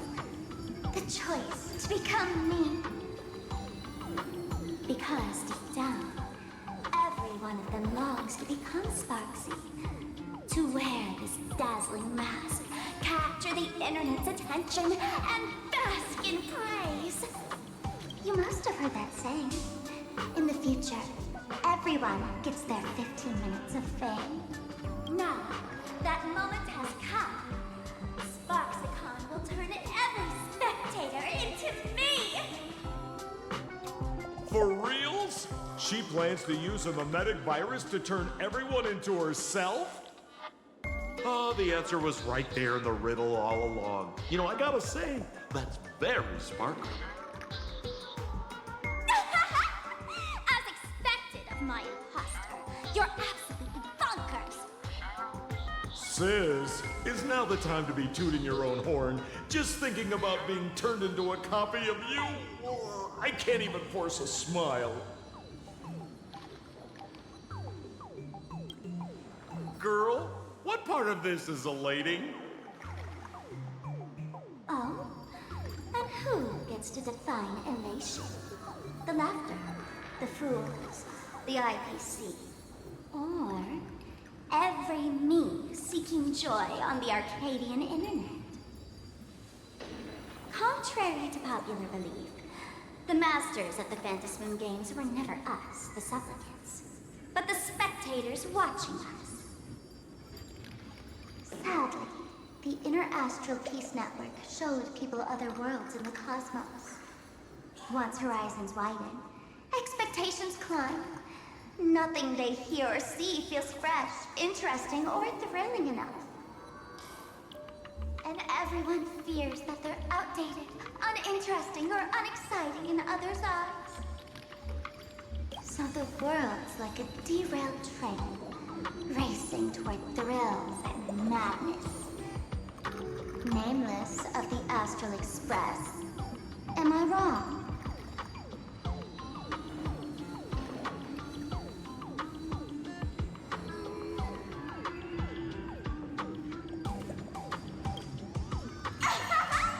Bingo! You got it. I'm a part of her. Wherever there's a screen, wherever my audience is, my eyes and ears will be there too. I want to see how far you in this outdated model can go. The harder you struggle, the more spectacular it'll be when I live stream the Astral Express cruise derailment at Sparksicon!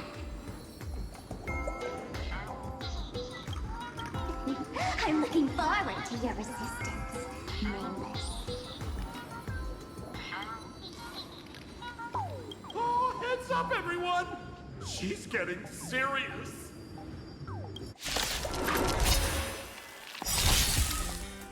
Oh man, the other day I ran into this fan. They insisted on showing me some gallows humor, jokes they found online, saying they were absolutely hilarious. But all they did was show me a video of someone being killed by the Antimatter Legion, then burst out laughing.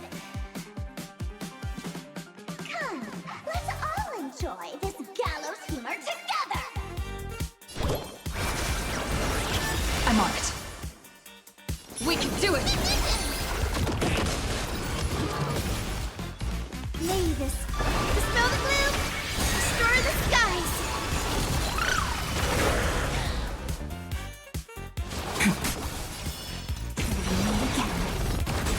Let's start the stars. Shine for the heroes. The future is bright. Not a bad idea. Time for some sweet dreams. Your time to shine. Rise and shine. Mimi! Stop messing around. Memories, waiting to be woken up by a shooting star. Remember me with love. Need time. Watch over the Evernight. Treat our guests nicely.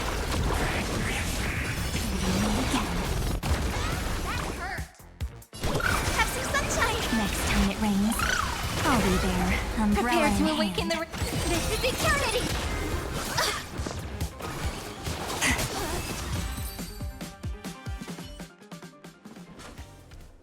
Listen, Sparkle. You only asked me to do your dirty work, but you never said anything about being your thug.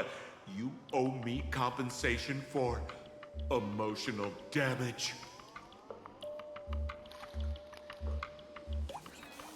Everyone's going to become me soon. Sample, crawl out of your money pit for a moment, will you? To think, plain Arcadia's Elation would end up like this. Back when I still lived in this place, the internet was just for sharing information. Live streaming and virtual idols, we'd never even heard of them. Coming back now feels like stepping into a foreign land. Like returning home, only to find home isn't where it used to be. It's just madness wrapped in a cheerful shell. She's convinced that we'll be powerless to stop her plan, even if we know what it is. But I'm not ready to roll over just yet. I know. Even I don't want to turn into that phony's lookalike. Though, we're not that different. Since the fools stash dangerous things like mimetic viruses in the tavern, I assume they must have also prepared some countermeasures? Man, you give us fools too much credit. This is the tavern, not the well-ordered Herta space station. But I do know a place. With some luck, we might find a mimetic virus cleanup expert. All right, all right. Now that you folks have a lead and no shortage of fighting spirit, old Sempo's calling it a day. The Astral Express always has a way of handling crises, doesn't it? With big shots here, a sidekick like me doesn't need to steal the spotlight. Oh, if you run into trouble, you can always ring old Sempo then. I'll even give you folks a special discount, sort of. Well then, farewell, everyone. So, where are we heading next? Let's check out Fatal Joke.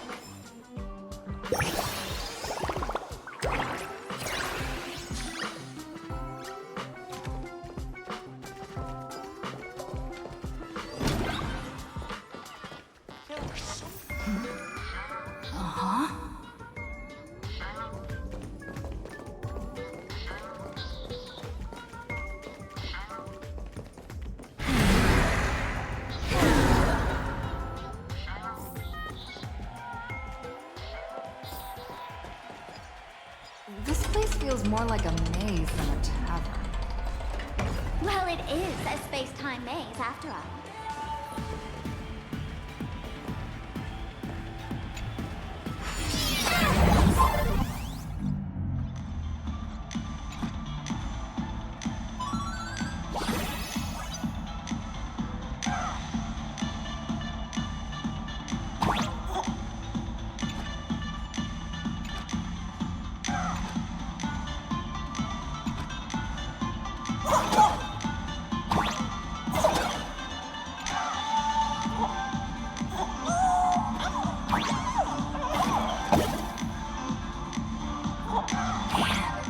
Really wish we had one of these light orbs on the Express.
Why is there a hospital hidden inside the tavern? Well, because those who can become fools are all a bit sick in the head. Not your regular headaches and fevers, but matters of the heart. Every time someone goes bonkers and stirs up trouble in the tavern, like scattering nosewalker parasite ticks in every corner, or spiking the beer barrels with truth serum that makes people spew insults. For each time the whole place goes topsy-turvy, there's always some fool who, in the spirit of elation, volunteers to treat them. Yep, they get sent right here to Fatal Joke. Strange. Why isn't there even a fake doctor around today?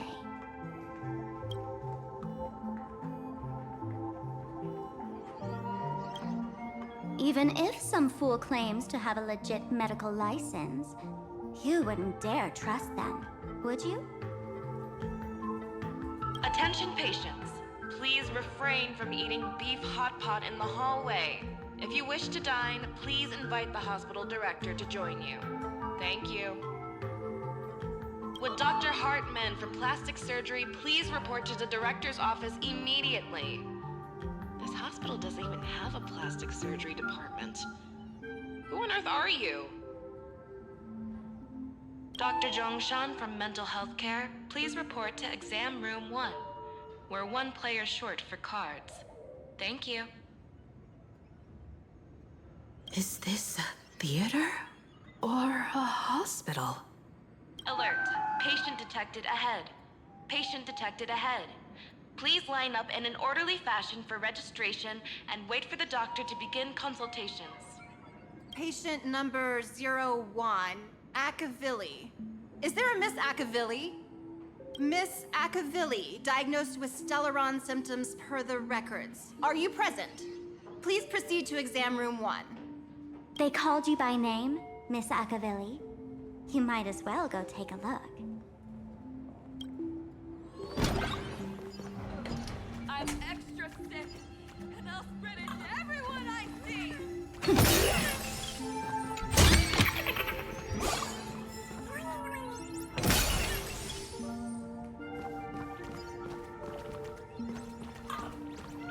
It'd be so funny if you were not funny.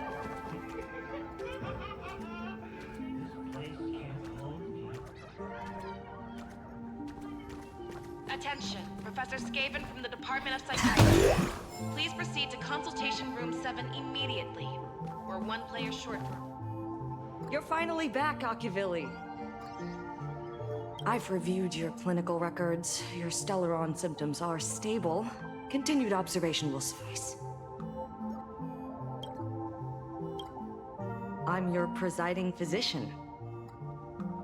Good news for you. You don't need to rush into treatment just yet. Though, I can't say the same for Miss Sparkle over there. Patient number 02, Miss Sparkle, please come in. Hello there, Miss Sparkle. You're one of the few who didn't mistake me for that imposter, Doctor. But just a reminder, yours truly isn't sick. I'm perfectly healthy.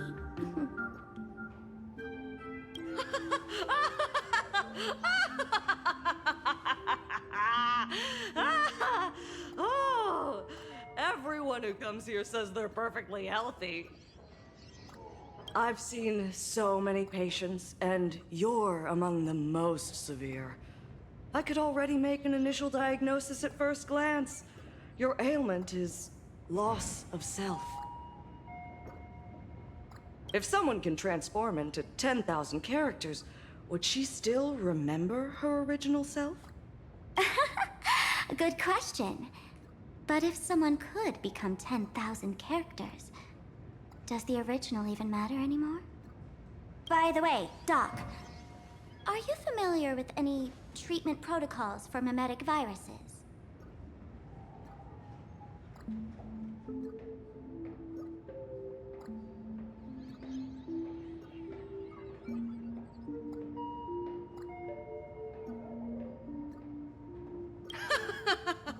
Mimetic viruses. I've heard about it. The city sent over a few cases. The patients had one thing in common. They were all heavy internet users. The medical records are in the room. You can take a look if you want.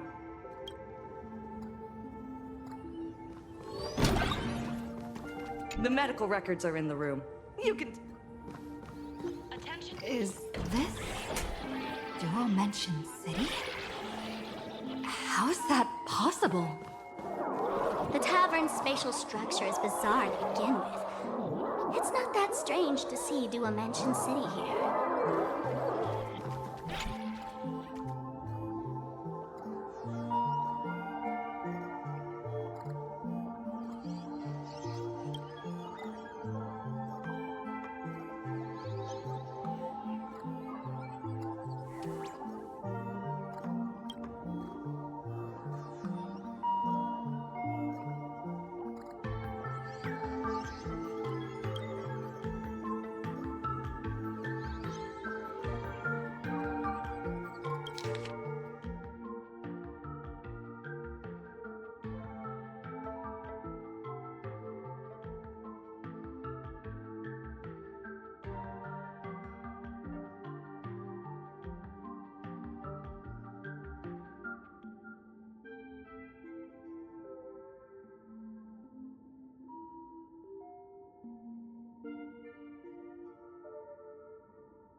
No way. Are these General Yao Guang's medical records?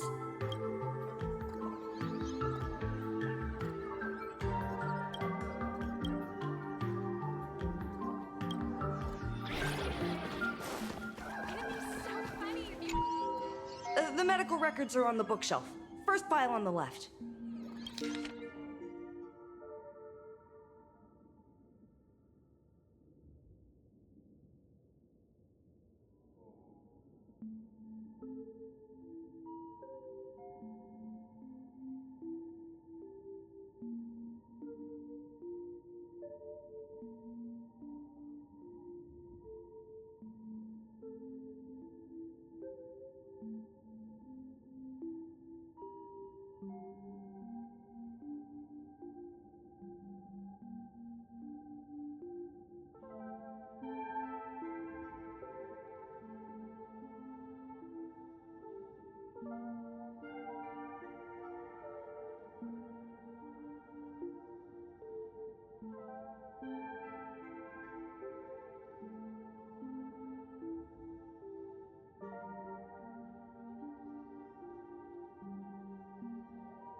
Are there already victims in the city?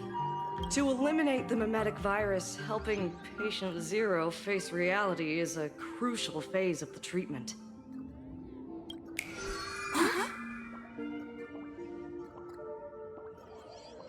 What's happening? You've never been to Fatal Joke before? That's not surprising. I don't spend much time at the tavern. And to reiterate, I'm perfectly healthy. I love patients who deny their illness. I'll personally shatter their self-confidence. Miss Sparkle, I'm going to write up a detailed diagnosis report for you. In the meantime, why don't you chat with your fellow patients who share your affliction? Gray hair, let's go. I don't want to waste any more time with this quack. Miss Sparkle, please wait in this room until the consultation is complete.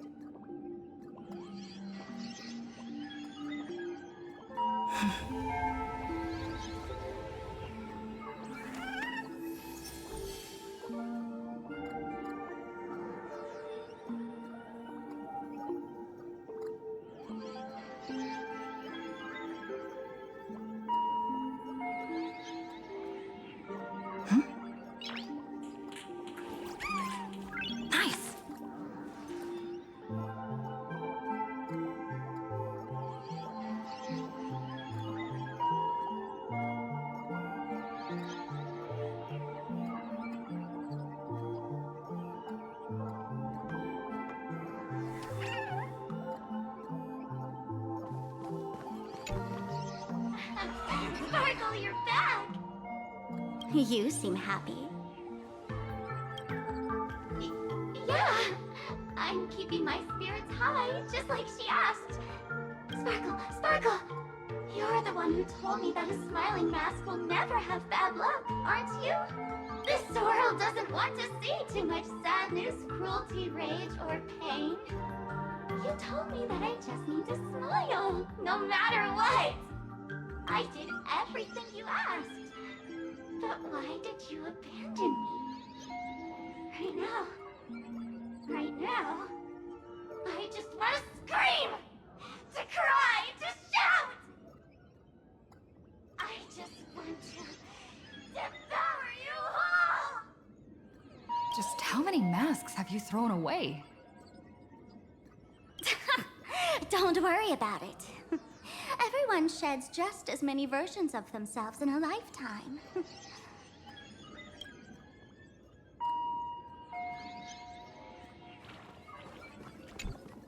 Sparkle, do you still remember me?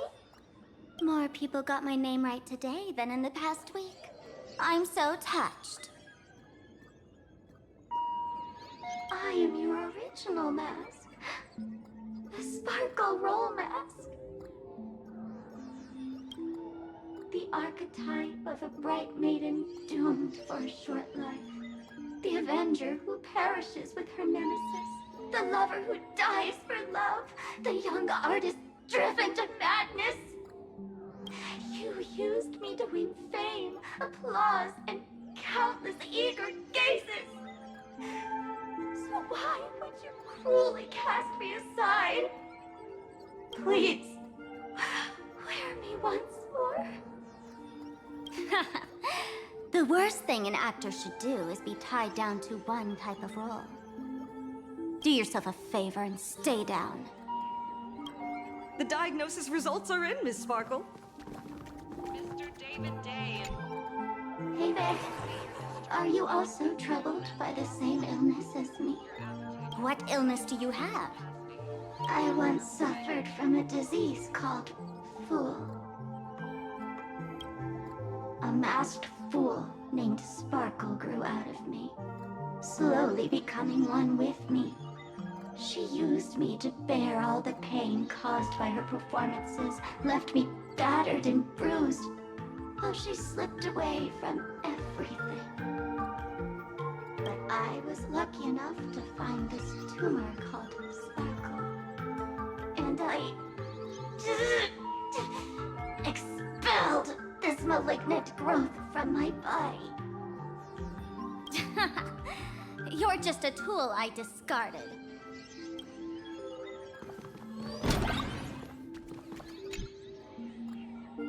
Miss Sparkle, I have your results. Your main components are madness, humor, and a theatrical personality. Unfortunately, the proportions are badly imbalanced. You're beyond saving. But the silver lining is your mask has fallen off. She's free of blast. And that's where everyone's misfortune began. None of the masks I've cast off ever had such strong opinions or such a temper.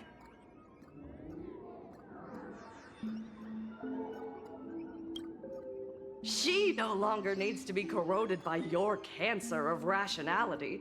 Now she can do anything that you wanted to do but didn't dare to do. Ha! As if there's anything Miss Sparkle wouldn't dare to do. For example, you don't dare wear any one mask for too long. Like a butterfly shedding old skin, you keep discarding every mask just so you won't be defined or bound by them. You're afraid to stop, to be stuck in some stereotype. You're afraid that one day you won't be elating enough. That's why you drew Miss Sparksy and became her online. As a dazzling mask, everyone confides in her. Everyone wants to be her. Everyone feeds her their clever ideas. You thought this would inject new life into your Elation. But sadly, once the mask is on you, you become its accessory. People care only about the image the mask paints. No one cares about the you beneath. And that is why she came to life. Human recognition and desire will flow through the internet, providing nourishment for her to bloom. She'll become a bewitching flower, conforming to everyone's wishes, letting them wear her, become her, and blossom across all of plain Arcadia. What a beautiful sight. Stop? You mean treat? Yes? Cremate Sparkle. That's the best treatment I can prescribe. And here I thought you had something clever. After all, there's only one radical cure for all suffering. Make oneself disappear, right? Miss Sparkle, don't think I'm joking around with you. I only misbehave outside the tavern. But here, I am a doctor, without quotation marks. My treatment is real and effective. Generally, when a fool vanishes, their mask loses its power and becomes a dead thing. You're two sides of the same coin, after all. But as for Sparksy, I can't say for sure. During SparksyCon, she'll be worn by millions of ordinary people in plain Arcadia, feeding her with sustenance and strength. Your window of opportunity is therefore fleeting. Go on, lie down on that bed and say goodbye to your friends. Press that button and the nurse will come wheel you away. There's a door in the tavern that absolutely positively leads to a still-burning star in Siduni Rama. The nurse will send you there, and that'll be the end of it. And if I say no? Then I'll have to be impolite.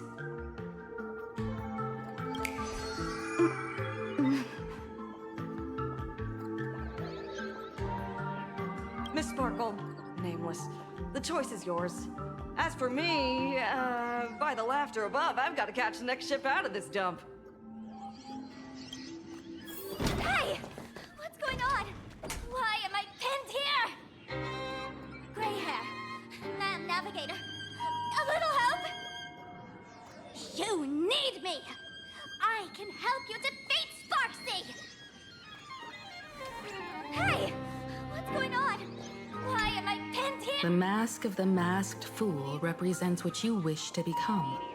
You use it to focus your power, but the mask will gradually bind you as well. That's why you've been avoiding Sparksy all this time. She didn't just steal a vial of mimetic virus. She stole your strength. No wonder the fool at the bar joked, when a masked fool loses their mask, what remains is just a fool.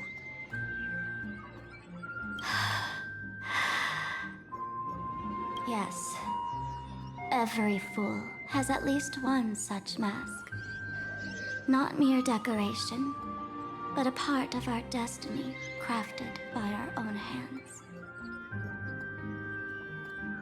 It might be a morning actor mask you took a liking to and stole from them.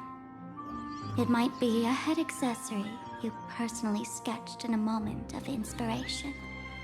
Or it might be something that one day fell from the sky and latched onto your face. To become a fool, one must experience at least one such instance of destiny.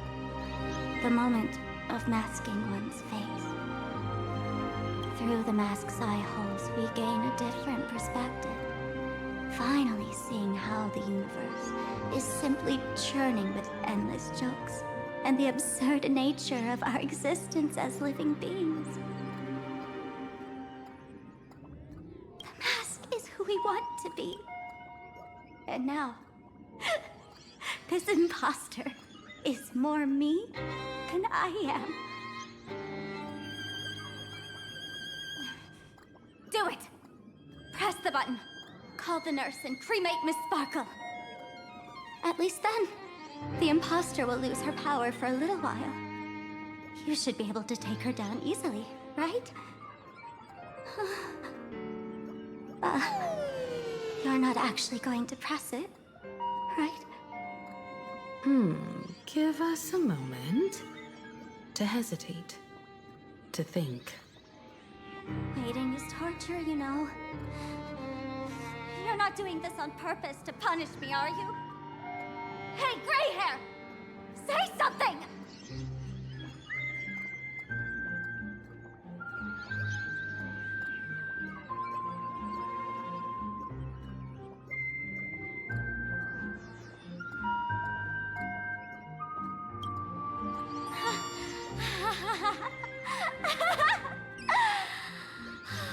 I knew it. Gray hair. You're still that same warm-hearted gray hair I know. Psst. Let me tell you something.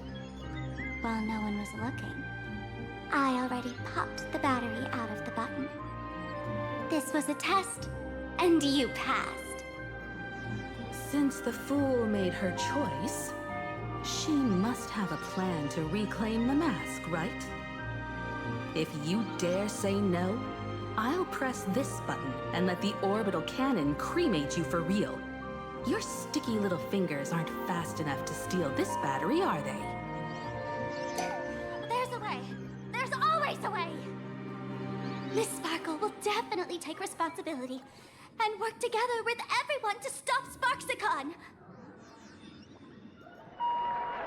What's with this applause? Have we been watched the whole time? Bravo! That's hilarious! That's hilarious!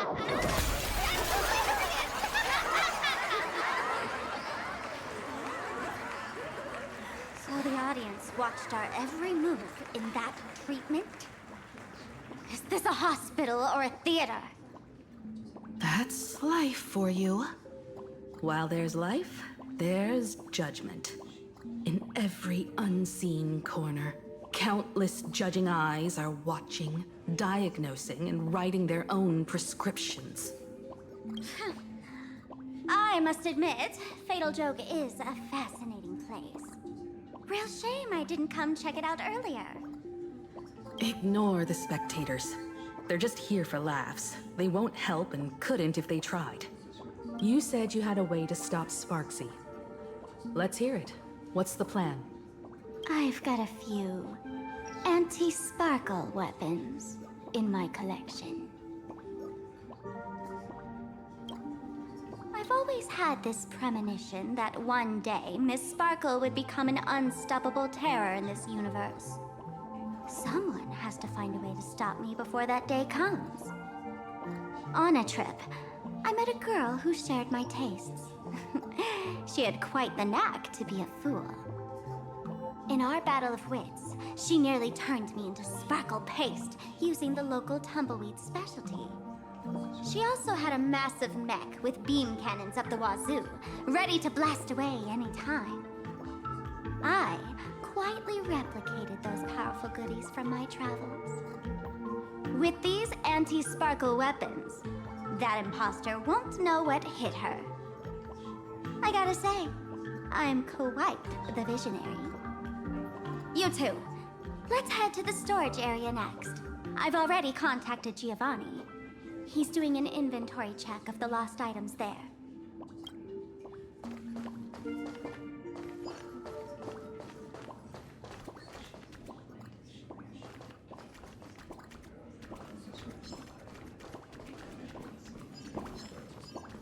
When will I be able to see this and not laugh? This is too much already.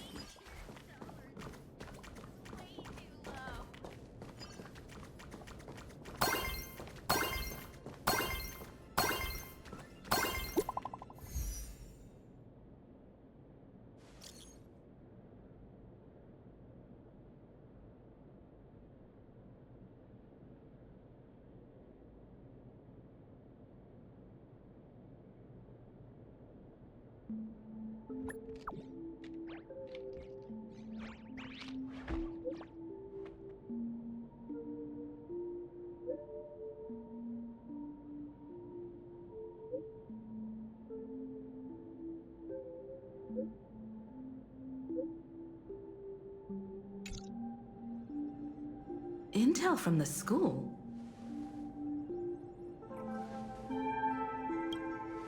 The Furbo journalists couldn't find March or Mr. Yang, but they did spot Sparksy taking down the wave mural in the school courtyard.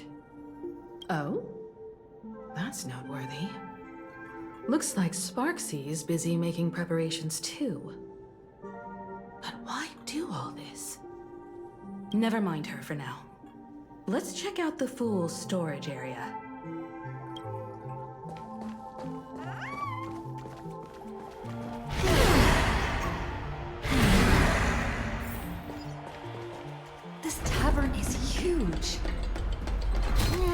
That's all right.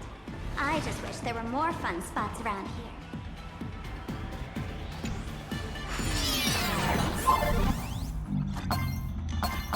Wait, there are that many people under the dance floor?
Hey, Gio! What are you doing up there? Working my tail off for you, tallying the losses. Wait, who'd you bring with you? Oh, it's Miss Trailblazer. I knew you'd step into the tavern and become one of us someday. Those with the makings of masked fools are naturally drawn to one another. You sure know quite a few fools. Ah, and the lovely lady behind you. You must be Miss Himiko, navigator of the Express. A pleasure to meet you. Mr. Giovanni, just call me Himeko. Normally only fools may enter, but since Sparkle brought you, and you are practically an old friend, I can make an exception as the caretaker. Let me show you around. Gio, cut the spiel. Sampo says you recite that intro so often he's grown calluses on his ears. Want the fool's treasures, souvenirs, and prank gear? Come to the Grand Treasury Storage. They've stashed everything here. You stole my line again.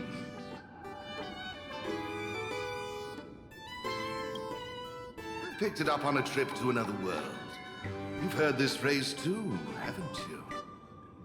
I'll admit it's catchy, that's why I used it as a slogan. Storage area visits went up by 26% after that. Business first. Did you see my pickup message I sent? Where's my stored anti-sparkle weapons? Your storage list is a total mess. You never leave any notes.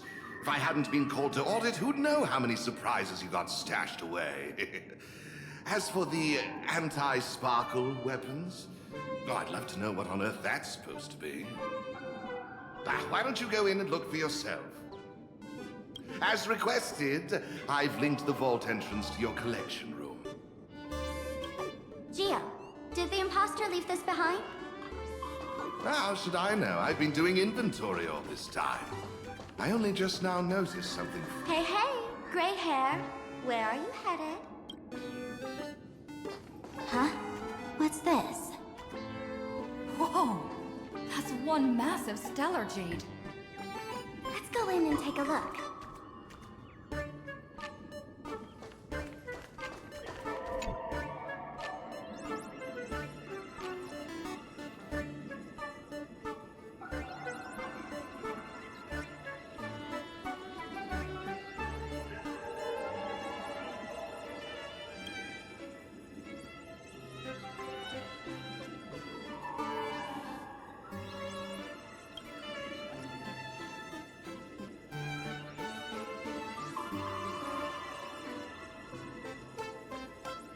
Kid, wake up. Uh-huh. This rock is dangerous. Dangerous? I'll smash it with one swing! You got it! Smash every last one and bring them all back.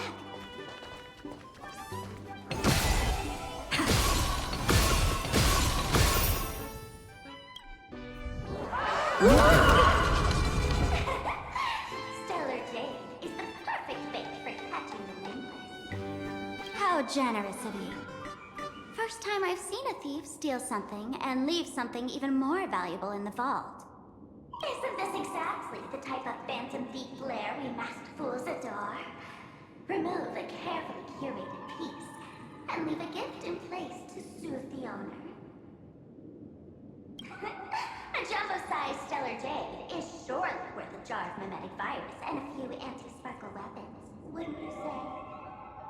And you stole my other prized pieces too? That worthless junk? Consider it a complimentary vault cleaning. Before SparkleCon begins, I'd like a little warm-up entertainment. Old model and the nameless. You should be able to break out of this room, right? Don't disappoint me now!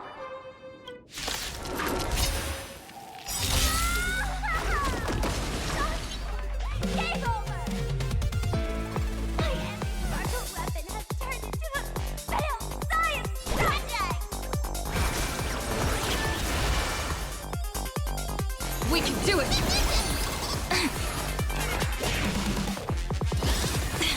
Mavis, dispel the gloom, destroy the skies! Rise and shine. Stop messing around. Your time to shine. Don't worry, night falls. Good night. Flowers, bloom for tomorrow. Meet again.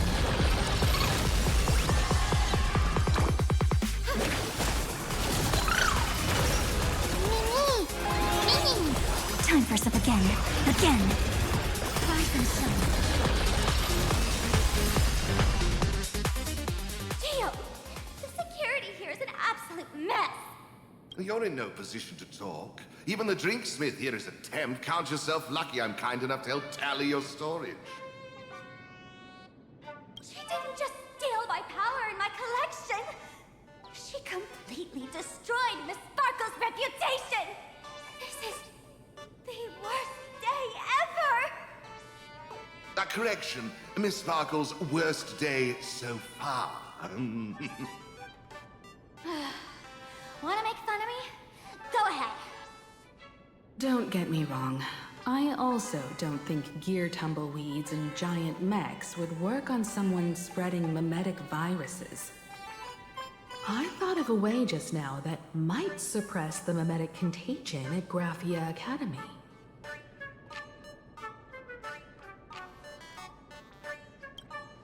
You can fight fire with fire, but a mimetic virus can be scoured away with water. What do you mean? Our informant at the school reports Sparksy is removing the central mural there. The imaginated mural, World Breaker Waves, is said to be a work left behind by Graphia herself. Legend says the wave comes from the Dove Brook river water she used to wash off her painting mistakes. The artists say it is blessed. That's why they kept it in the school. I couldn't understand why Sparksy went to such lengths to tear it down. Now I do. Painting mistakes are redundant information that stain a painting. A mimetic virus is redundant information that stains the mind. If someone knew how to harness this Dovebrook wave to wash over the school, they could cleanse the infection she spread. That's why Sparksy wanted to hide the mural.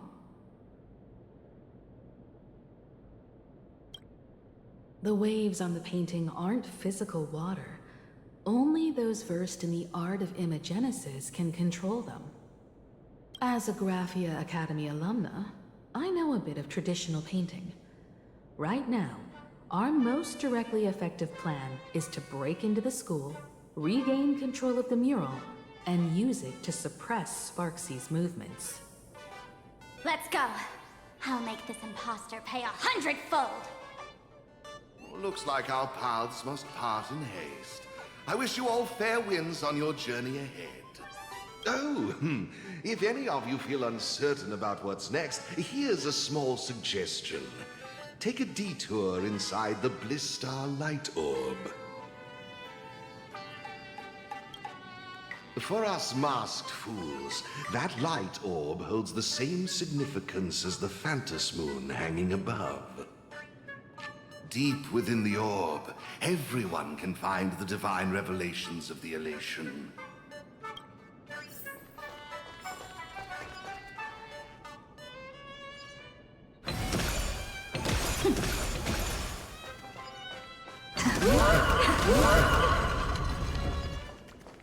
This doesn't look like where we came in. Don't worry. I had old Geo open a shortcut.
They found something else at the school? We need to pick up the pace.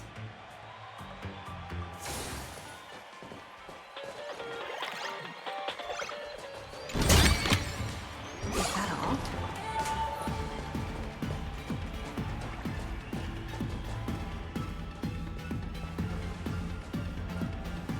Giovanni said we could find the divine revelations of the Elation inside the light orb. Don't tell me this orb is another tavern room. Bingo, your intuition's spot on. It isn't just a light-polluting orb. Think of it as a shrine for fools.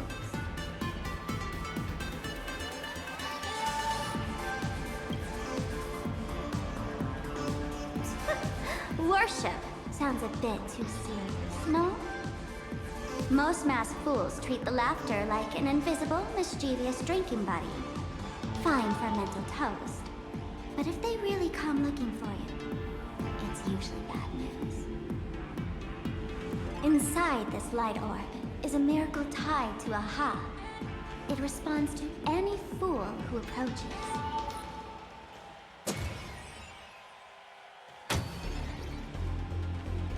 Let me show you something mind-blowing. Here we go. Open sesame!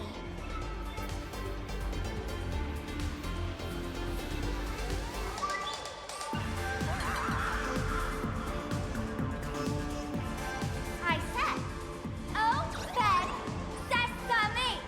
Open sesame! Sesame? Open?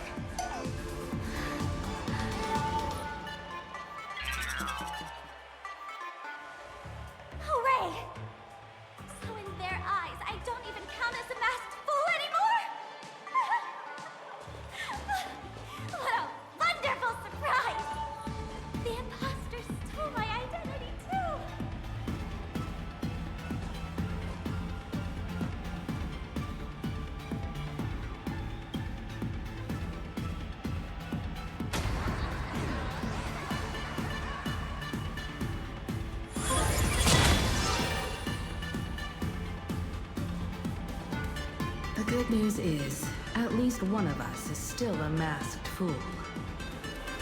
Hey! That's way too harsh.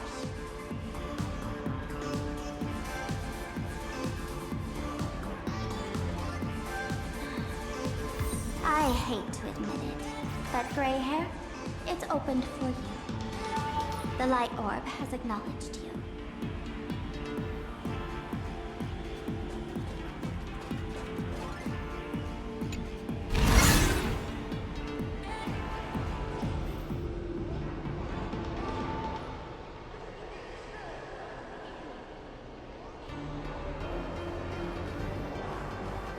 So, this is the miracle you meant? Yes, among the masked fools, a myth is told. When the Master of Elation climbed the highest boughs of the Tree of Existence, they glimpsed the cold, abhorrent void. The stars turned like machinery, and all meaning yielded to nihility. They gazed further, until they witnessed a newborn fall and cry as if wronged beyond measure. Then they burst out laughing. That crystalline laughter tore through the cold, dead universe, echoing through the realms to this day. Many think the laughter that tore apart the cosmos is just a metaphor. But sadly, it's real. The tavern folks call this thing the echo of primordial laughter. It tore open a spatial rift. They say other tavern branches have this too, in multiple locations. No one knows how many there are, or what their existence means. When we shout into it, there's no echo. Toss in trash, and it merrily swallows away. No one knows if this thing will keep widening and swallow the tavern whole. Either way, it just sits there, right over there, motionless, grinning at us forever.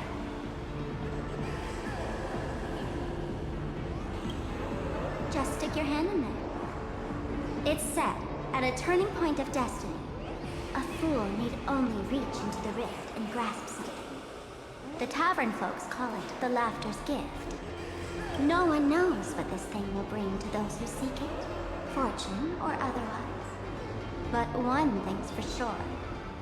Your destiny's bound to get much more chaotic. Hey, gray hair. Wanna give it a try?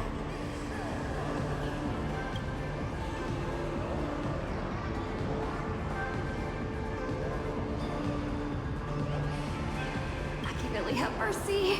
In Achilles' name. Please don't hurt me. My hand doesn't taste good.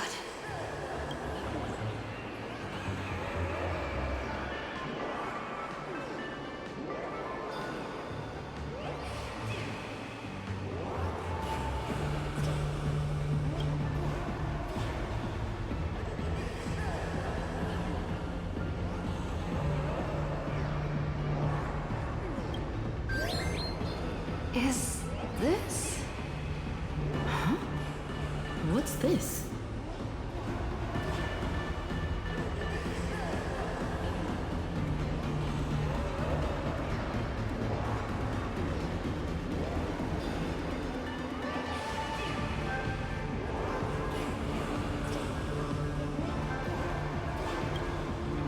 Laughter above, they really answered! But what's their deal giving you another mimetic virus?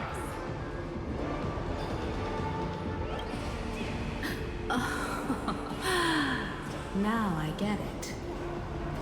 Audiences infected with the Sparksy virus naturally won't be able to resist Sparksy. We'd end up like that soon after breaking into the school. But if we're already infected with another mimetic virus, well, that changes things. And this banana serves exactly that purpose. To buy us some time to resist. The Elation really has a twisted sense of humor, huh? Alright, let's move.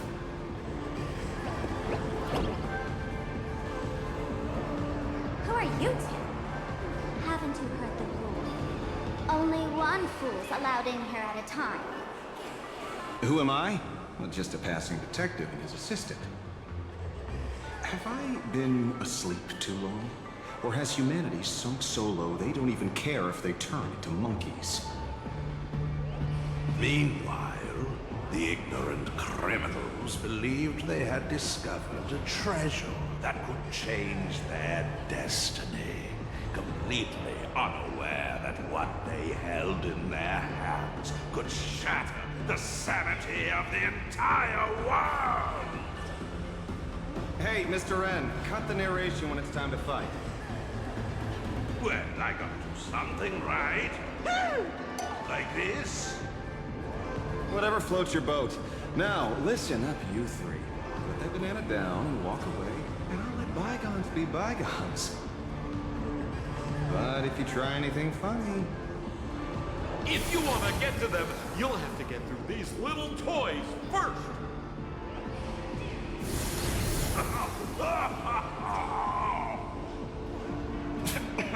Are these folks really nameless? In all my years, I've never seen the names dealing with mimetic viruses. The real deal. Just some nameless passing through. Mr. N, I've got to go after them. You won't be able to keep up with me. Just head home and wait for the news. I swear, I won't let the tragedy that happened to you repeat itself in this world.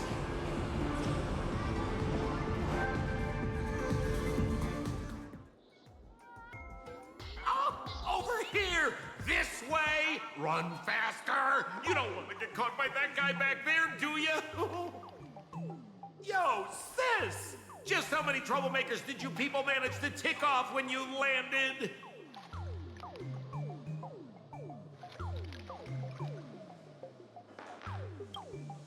Good old Sempo came through with top-notch service, saving your lives in the nick of time.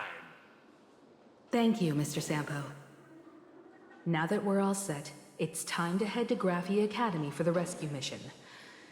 Mr. Sampo, do you know which door in the tavern can get us back to the city the quickest? You don't even need to ask. When it comes to knowing all the secret passages and shortcuts in this tavern, you won't find anyone who can match old Sempo. Then lead the way.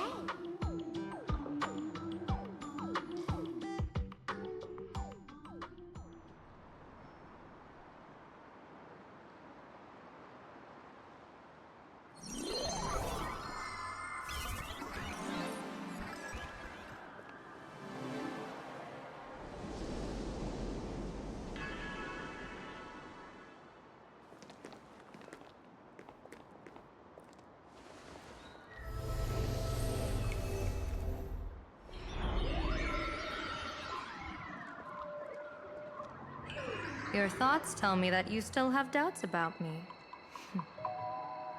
Did you ask to meet here so I could clear up some of your doubts? Greetings, Lady Yao Guang. Being able to hear others' thoughts anytime. This tuning ability sure comes in handy. Compared to the seer strategist's ability to come and go as she pleases, this is nothing but a parlor trick. I've heard that Xianzhou folks are big on etiquette, yet here I am, and you're still playing hide and seek, General. Isn't that a bit discourteous? Sorry.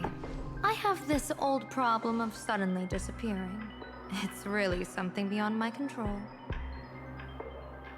As for the reason, I'm afraid I can't disclose it. Please forgive my rudeness. Or, if you're truly that curious, why not use your tuning and find out? You know I won't do that.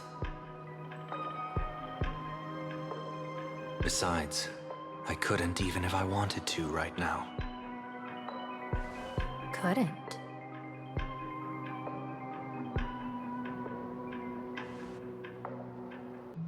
At this moment, the crowd's thoughts are crashing over me like a tidal wave. I can't block out all this mental noise. Just keeping my own thoughts from getting tangled up in everyone else's is hard enough.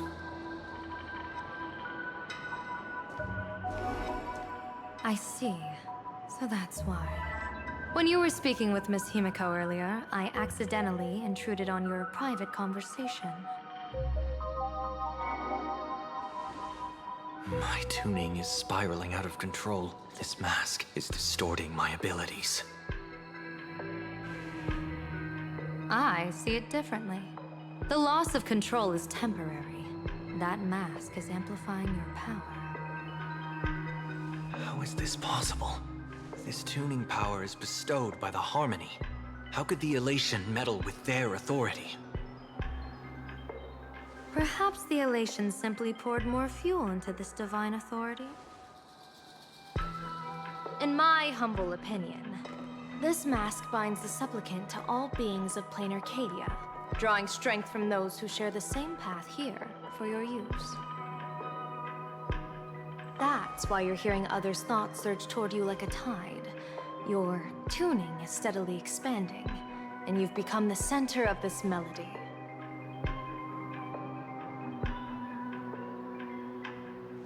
You sure gave me quite the gift, General. But why would such a precious gift be placed on my face? I need an honest answer. You want to know the reason? Didn't I explain it already? Your reasons about me make sense, but what I really want is your answer about yourself. General of the Yuchua, who sees into the future, why not wear the mask yourself and personally step into the fray with its power?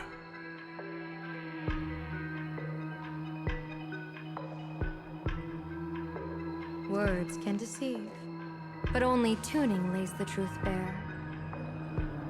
Mr. Sunday, why not use your enhanced tuning to feel the weight of that answer for yourself? Well then, pardon my intrusion, Lady Yao Guang.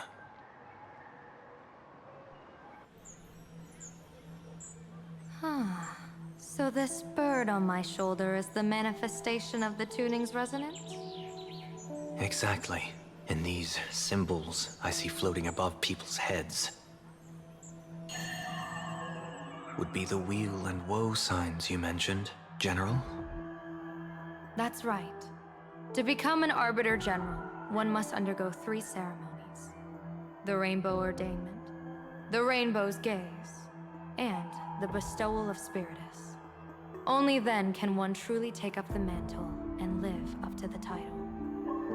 When I was appointed as the Yuchua's General, I was bestowed with the Rainbow Spiritus called Kalachakra Sky Plume, which represents the vision of the hunt among the 7 aspects of the rainbow. A symbol of foresight, verdict, and self-discipline.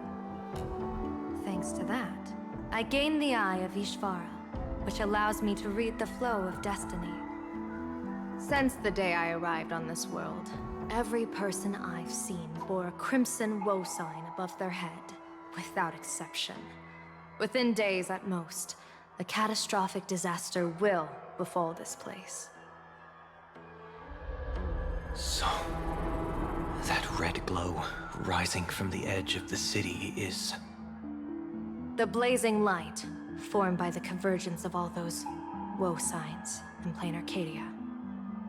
In that case, General, it's all the more reason for you to wear the mask. Once your sight into the future is strengthened, you won't need to fear the deathly omen in your readings. Mr. Sunday, have you heard the Diviner's iron law? Never divine the same matter twice. In Penacony, diviners also warn clients beforehand. You can't ask for another spread just because you dislike the result. There's a reason for that, isn't there? Divining the future is, in essence, a form of observation and calculation. It's an interference with the future. Each reading drives the murky future towards a definite outcome. A collapsed quantum state, even if that outcome isn't to one's liking. To be honest, When I set out for Plain Arcadia, I had fully intended to personally participate in the Phantasmoon Games. But the moment I laid hands on the mask, I understood the consequences of wearing it. Once this miraculous item is donned, the Eye of Ishvara would transcend mere sight and permeate throughout this realm. The Kalachakra sky plume would predict the future of all beings at tens of billions of instances per second.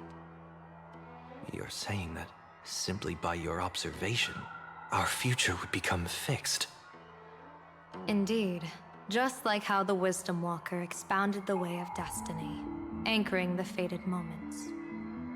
If I wore the mask, I would become the noose of Plain Arcadia, and I would personally anchor a destiny that drives us all into a bottomless darkness.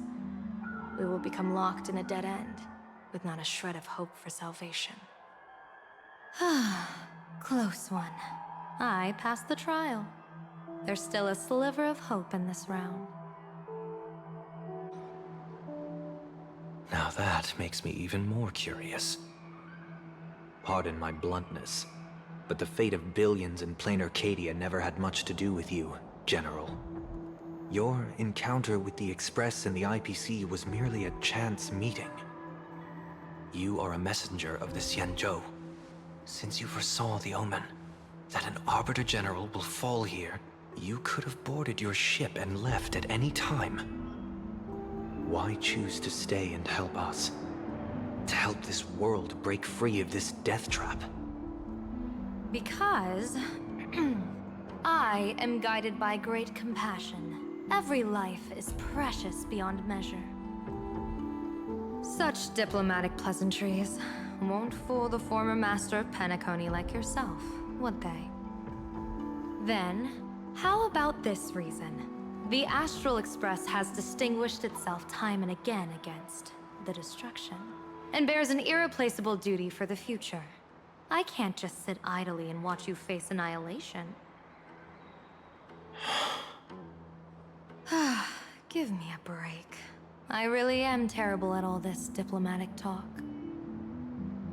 Mr. Sunday, what makes you think that everything I've done is just to save Plain Arcadia? What? Weal is where woe lurks. Woe is where weal leads. The good fortune of some often births the ill fate of others, and a dead end for someone may hide an opportunity for another. This treacherous land where life and death turn again and again, where fortune flips to misfortune, is, in my eyes, the perfect board for a game of wits. A game with whom?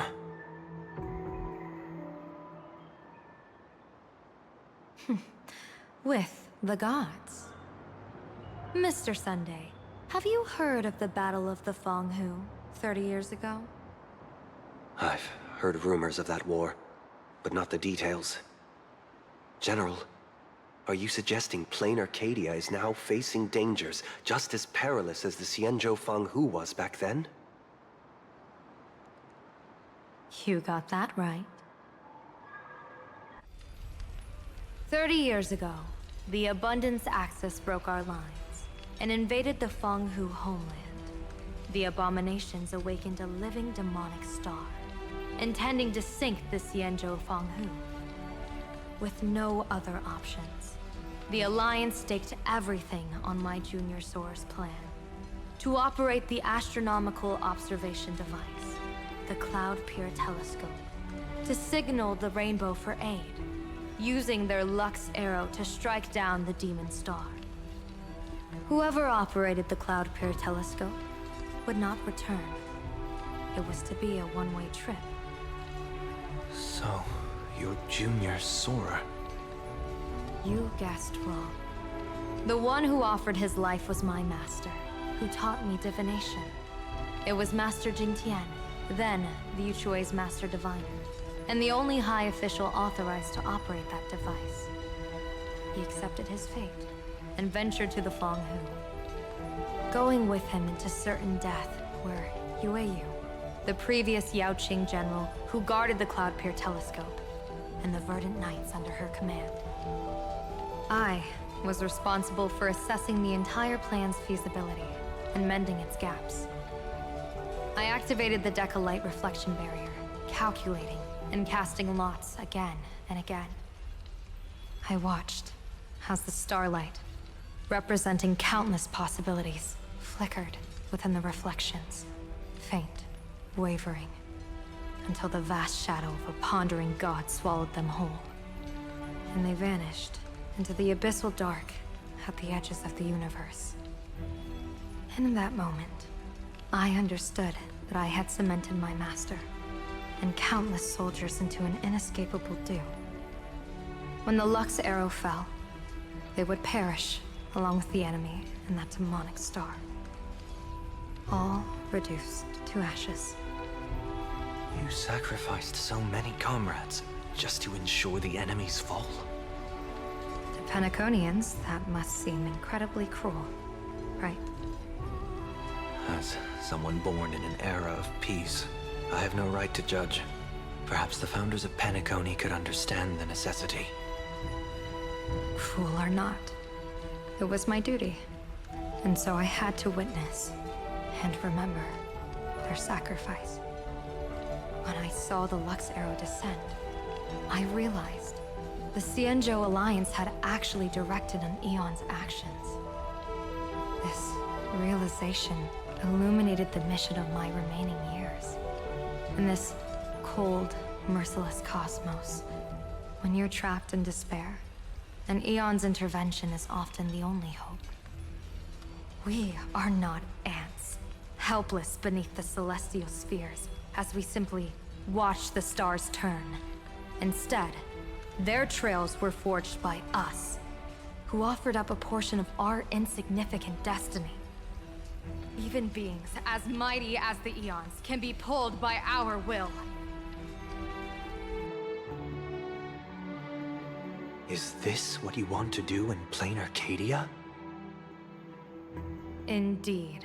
I will seize those starlights of possibility I once buried with my own hands. Just like the Battle of the Fong Hu 30 years ago. An Arbiter General will fall, and an Eon will descend. I will forge the destined death into wagers and game pieces, and invite the god who delights in meddling with destiny to sit at my table. This time, I will invite them into my calculations, to draw a great wheel for the cosmos' future. Mr. Sunday, surely you can understand this mad idea of mine, having once reached the divine throne of order yourself.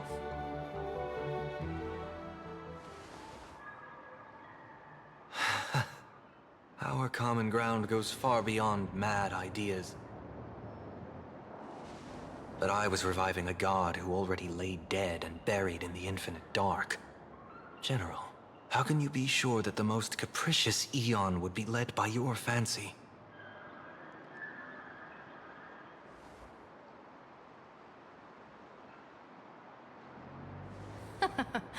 Have you heard this myth about the Elation? They say Aha once climbed to the highest bough of the Tree of Existence. Gazing out, they saw stars turning coldly like machines, and the meaning of everything yielded to nihility. Only the cry of a newborn made them burst into laughter. Mr. Sunday, answer me. Why did Aha laugh?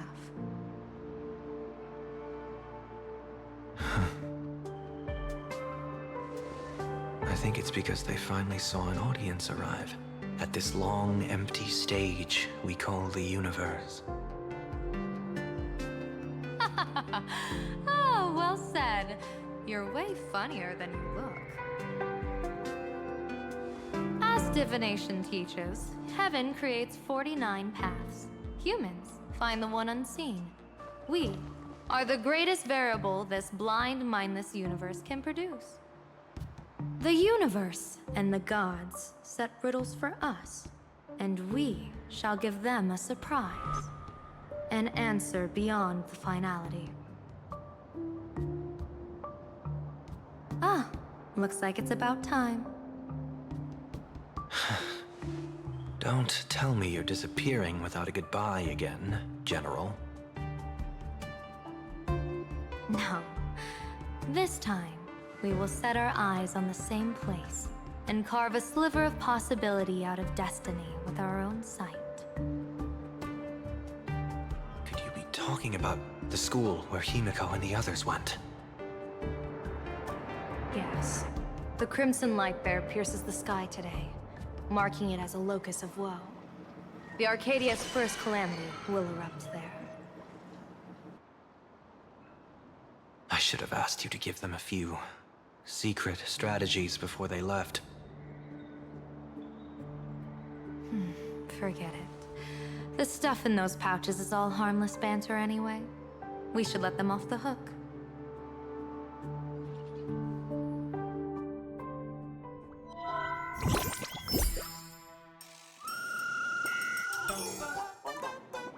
Hello, everyone. Welcome back to Full Wish TV's special news segment, Arcadian Morning Report. I'm your host, Poofy. Hi, everyone. I'm your host, Smelly. It's been 3 hours since our first supplicant, Miss Sparksy, announced her entry into the Phantom Moon Games. The performance she announced to all her fans, SparksyCon, is also about to begin. How curious! Plain Arcadia's day-night cycle was completely scrambled in ancient times. Graphia Academy's location just happens to be bathed in light. So, in broad daylight, what kind of fireworks show does Miss Sparksy have in store for us? Who knows? Maybe she'll blow the school sky high in a blaze of fireworks. After all, at the Phantom Moon Games 15 years ago, Graphia Academy also. Senior, you can't joke about that! Dear viewers, our apologies. Let's move on to news about other supplicants.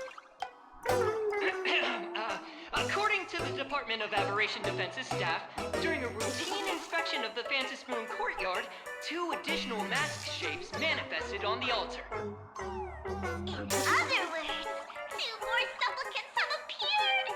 Although none of them have publicly announced entry into the games yet, the altar's masks mean someone, somewhere has quietly donned the masks of Elation. As for the 2 masks, Department of Aberration Defense staff describe one as a raccoon and the other as some kind of bird. A raccoon mask, huh? Hard not to think of the Astro Express that just arrived in plain Arcadia. Will the nameless from the Astro Express join the Phantom Moon Games? I hear they've even invited them to SparksyCon as special guests! Will it be a miraculous show formed out of the collaboration between supplicants, or a head-to-head showcase between 2 famed contenders? Countless streamers are already live, broadcasting the scene at the venue. Let's cut to the beat now. Oh! Look, it's the nameless from the Astral Express! One girl, 1,000 faces. 1,000 faces, one girl. Welcome to the SparksyCon live broadcast. Dear lovely fans, please be patient. SparksyCon is about to begin. This horror stream is about to end. Time for you all to log off. That woman has Miss Sparksy's face. What a pathetic imitation. What? My face is the original! Miss Sparksy's face alone is the greatest masterpiece in the world! Everyone should listen to her sweet voice and gaze upon her adorable face! She'll become Miss Sparksy! We offered everything to Miss Sparksy. SparksyCon! SparksyCon! SparksyCon! SparksyCon! My eyes! I've seen something cursed. The mimetic virus spread among people is way worse than we imagined. There are walking Sparksy shrooms growing on the ground. I bet we'll all end up with Sparksy, or rather Sparkle faces before we can get very far. Are we really using that? If we don't take down down that imposter before the virus hits, we'll all be monkeys in the jungle. Become a fake of a fake or a carefree monkey. Your call. On second thought, being assimilated by an imposter doesn't sound that bad. Enough talk. Eyes on the banana. Ow! Man, a little warning before you stab someone with a banana, please? Come on, banana. Remember the plan we made at the tavern? Yes, we dig out the imaginated painting Sparksy hid, then use waves to give Garapia Academy a good banana wash over. But what if that imposter figures it out?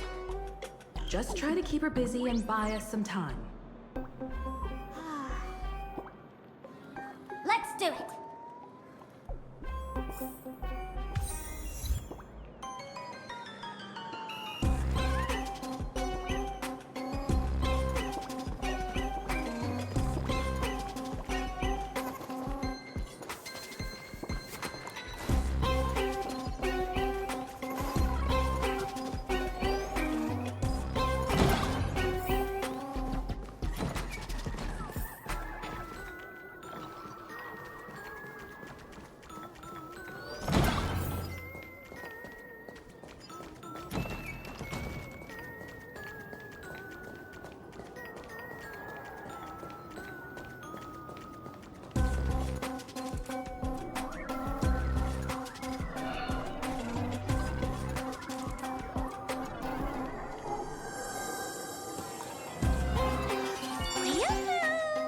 Welcome, dear guests. I've been waiting so long, my phone's about to die. Drop the act, my dear Mask. I shouldn't have called you an imposter. That was harsh of me. Come back to Mama's arms. It's not too late. If the Astral Express crew gets involved, they won't be pulling any punches.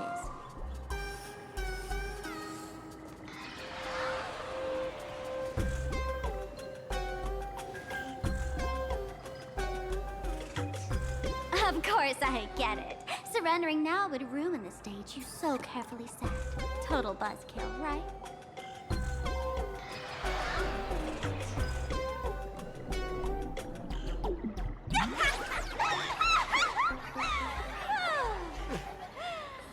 So you still don't get it? The worst thing an actor should do is be tied down to one type of role. Standing before you, the loyal friend who's been by your side all along. The masked fool who never played any tricks. She is actually the old mask I have shed.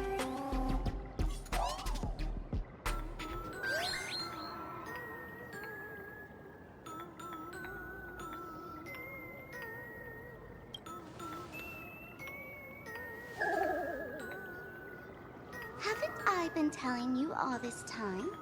She's just an old model.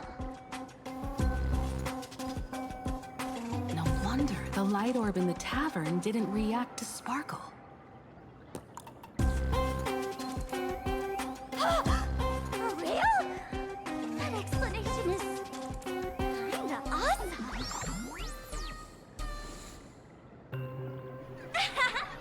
Look at those expressions on your faces.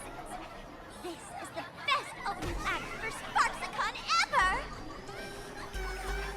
I shed that old mask, and with it, the weak, timid, all too human me.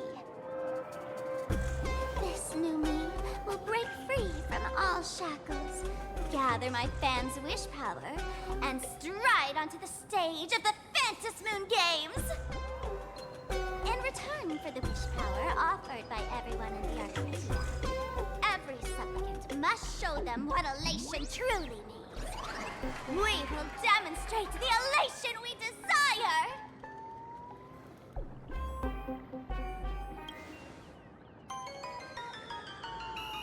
There's no coercion involved anywhere in this. It's a simple yes or no, like scrolling to the bottom of the terms of service. One attention, talent, Quit cached, universal praise. Download the Sparksy virus. Ta-da! Click confirm, and you're set. Isn't that exactly what they crave? Elation in 3 minutes flat? Nameless, you're doomed to lose. You can't stop what people desire. We can't stop their desire.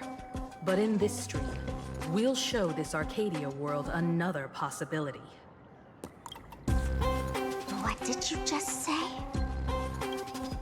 We'll show everyone watching the live stream the elation of the Astral Express.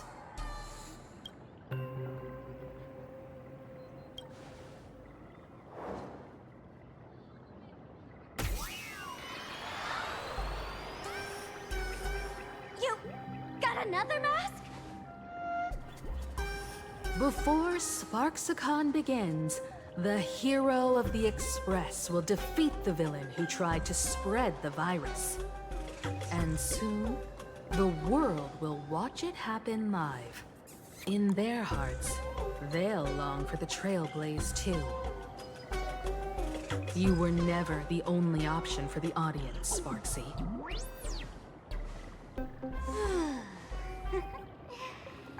You know why I can't stand heroic stories? You lot always wave the flag of justice, then stomp all over the fun with brute force. The elation has nothing to do with justice, and you haven't won yet. Ma'am, gray hair, don't tell me you forgot the plan. I'll stall her.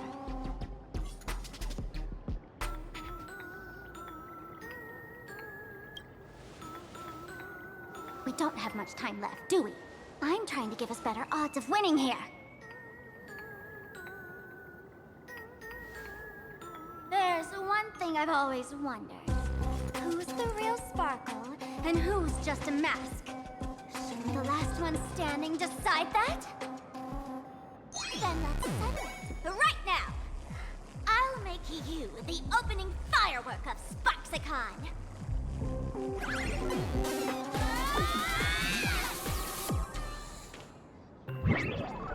Unbelievable! A girl who looks exactly like Miss Sparksy just rushed in and started throwing punches! Could she be a high-grade lookalike rival? Looks like when it comes to top-tier V-Streamer wars, the fanciest fights are fought the old-fashioned way. Hey, friends! Over here! Look this way! Is that March's voice? Over here! Mr. Yang and I are in the art classroom! While Sparkle keeps her busy, let's regroup with March first.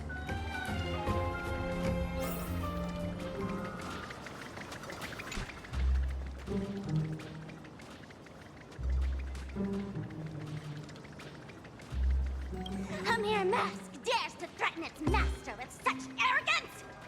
Who's the mask and who's the master? That's still up for debate! Ha ha!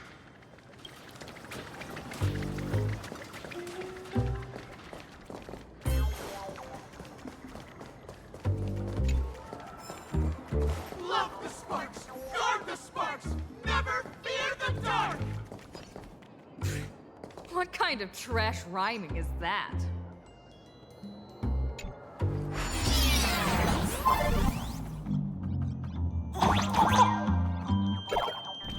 Move this platform, and you should be able to get up there.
March, I'm just so happy you're safe, Bana.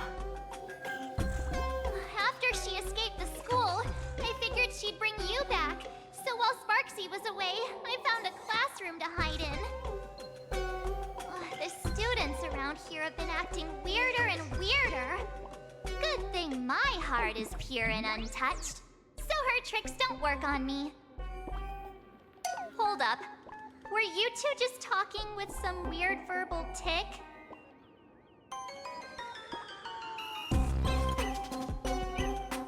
What? You actually used that Pentaconian mimetic virus to counter Sparksy's influence? I don't care if the Express turns into a Sparksy train or a monkey train. I want no part of either. What about Welt? Is he all right? Mr. Yang, it's our friends. Come on out. You look perfectly normal, though. So that Professor Welt she saw in the news...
As expected from Teacher Yang. We might have a lead on the other two painting pieces. Have you seen... Furbo, Nana? You mean... a Furbo?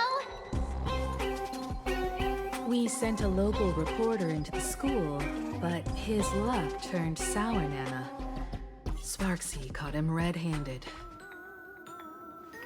Before he was taken away, he managed to take a photo of the library. I want to check it out with her. What about me and Mr. Yang? Now that we have a lead, no way we'll just sit here doing nothing. That's the plan. Let us know right away if you find any leads. Himiko, where's the library? I know the way. I just hope they haven't renovated the academy in the past 15 years.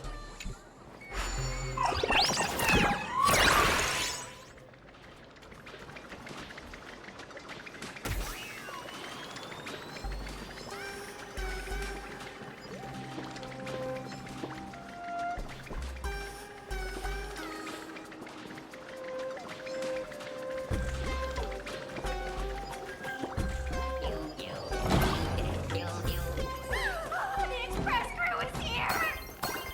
Please follow my live stream channel.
Final leap for it.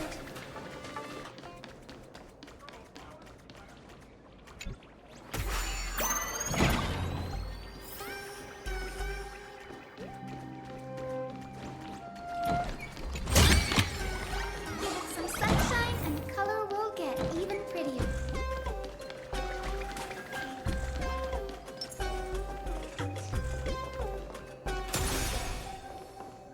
The library's just up ahead. Finally, I can get away from all these live stream obsessed students.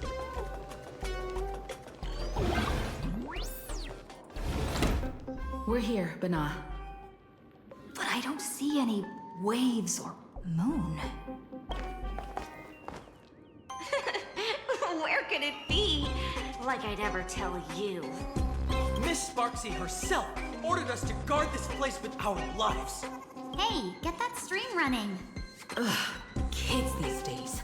They ignore their studies just to focus on the internet. As an alum of Graphia Academy, it's my duty, as tradition dictates, to give you all a proper extracurricular lesson. Hey, juniors, ready to roll?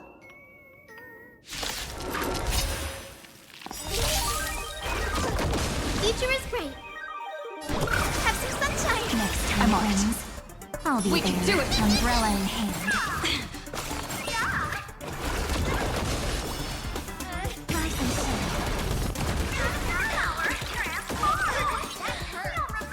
Your time to shine. Flowers, bloom for tomorrow. Guidebook.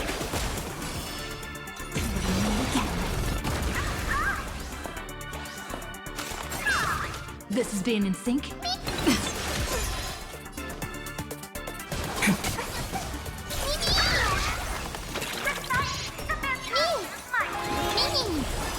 Treat our guests nicely. Try some sun.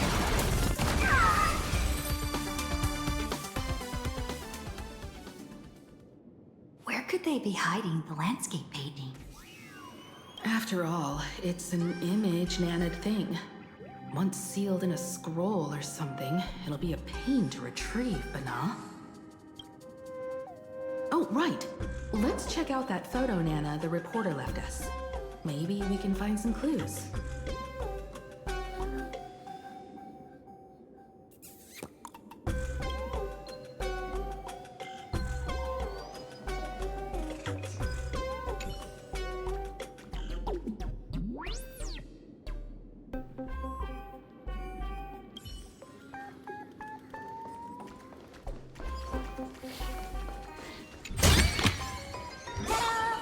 If you find any treasures, please share them with me.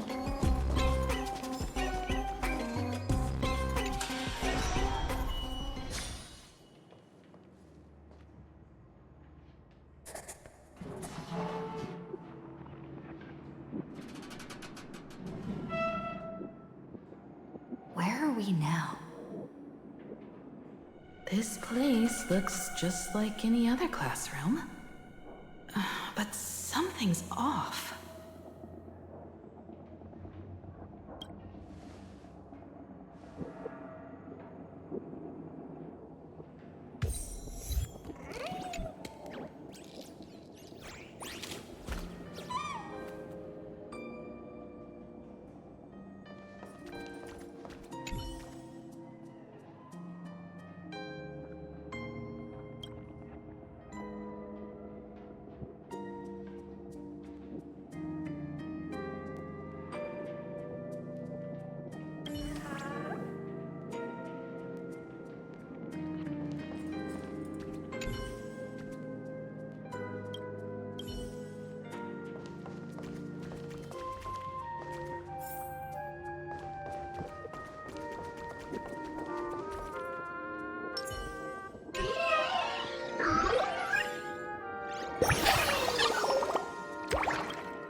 So this is where they stashed the wave.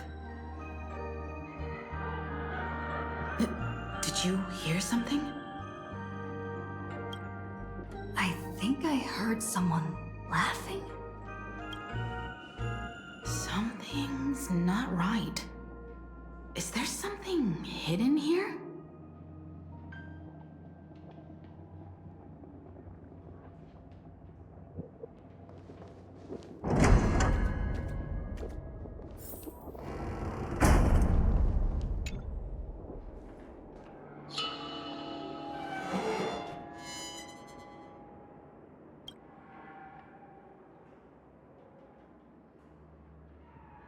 July 22nd, 1984?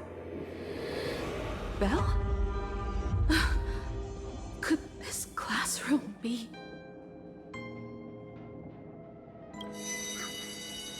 Senior? You're back!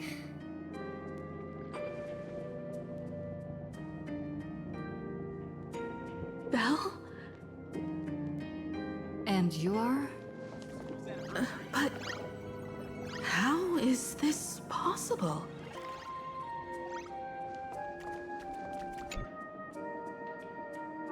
It really is you, Senior! You look so different. We almost didn't recognize you. Still, that dashing aura of yours simply can't be obscured. I, and so many of us, we've been here, waiting all this time. I'm so sorry. I was gone too long. It's unforgivable that I never came back to visit you all. You apologizing so seriously? That's not like you at all, Senior. Yeah.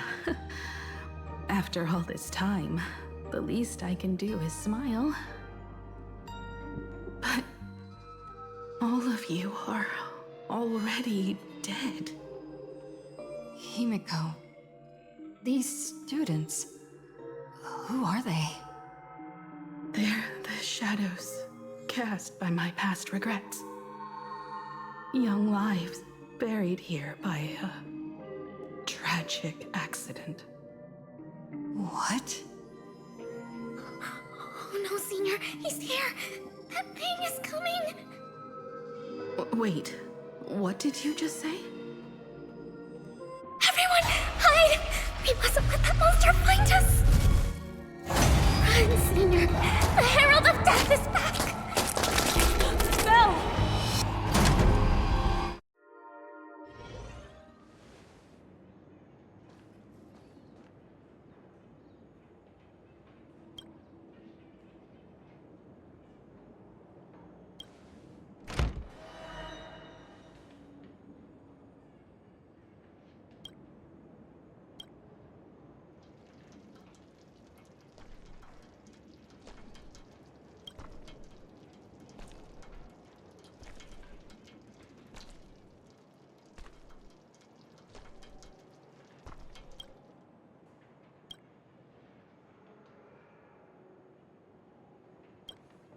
We've got the wave now. Time to regroup with Welt and the others. You can't save them. They're already ghosts. It wasn't Sparksy who attacked them, but something far more cruel. And they didn't die in the present, but during a certain twilight 15 years ago. We can't change their fates.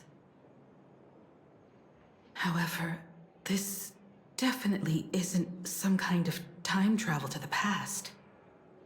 Someone created this space for unknown reasons, only to reenact before an eyewitness the bloodbath at Graphia Academy from the Phantasmoon games 15 years ago.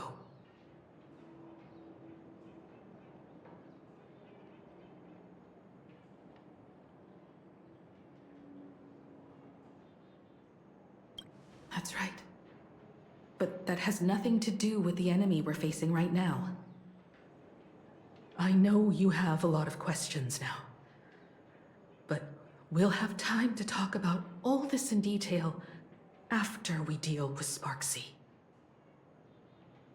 Come on. It's time for us to meet up with Welt. He just messaged and said he and March found the missing Furbonana reporter, Bana, and the final landscape painting piece.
All energized. Dispel the gloom! Restore the skies! That hurt! We can do it! Time for some sweet dreams. Your time to shine. Stars, shine for the heroes.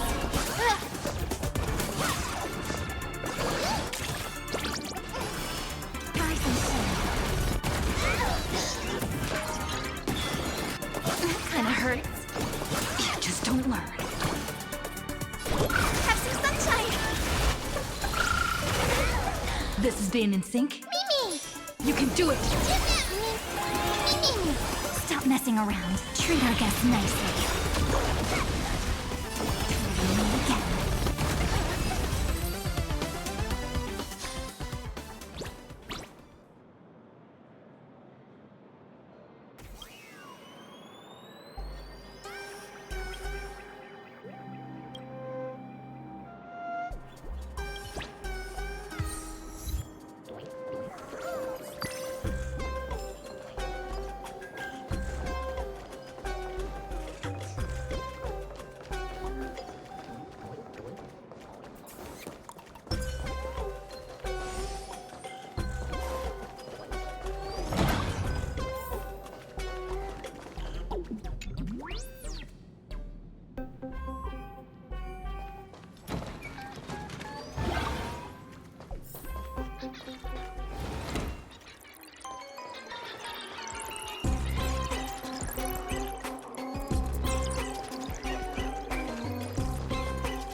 Or you would have ended up as a target practice dummy.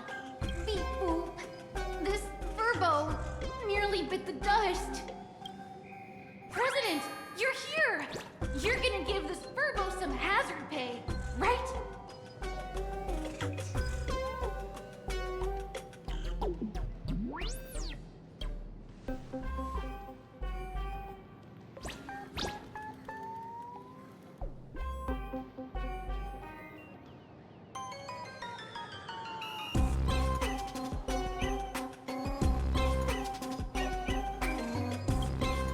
Wispe called emotes. Sparksy must have given the moon to one of the emotes to look after. She really went all out, didn't she? The whole gym's full of moons. Now what? Be it Sparkle or Sparksy, both are equally just as headache-inducing. All right, everyone. Let's round up these emotes and take a look.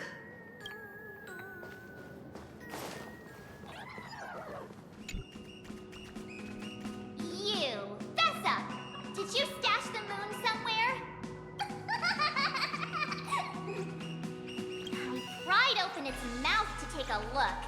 Seems this little guy didn't swallow the moon.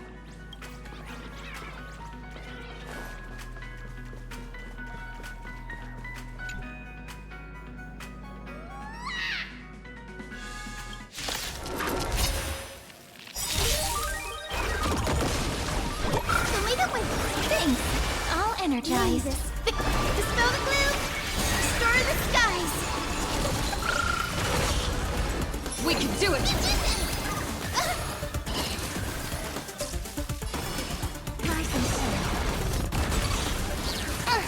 Not thinking of running, are you? Treat our guests nicely. Have some sunshine. Thanks.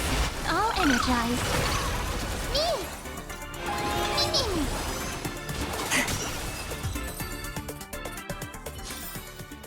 Reach the end of the story in your own way.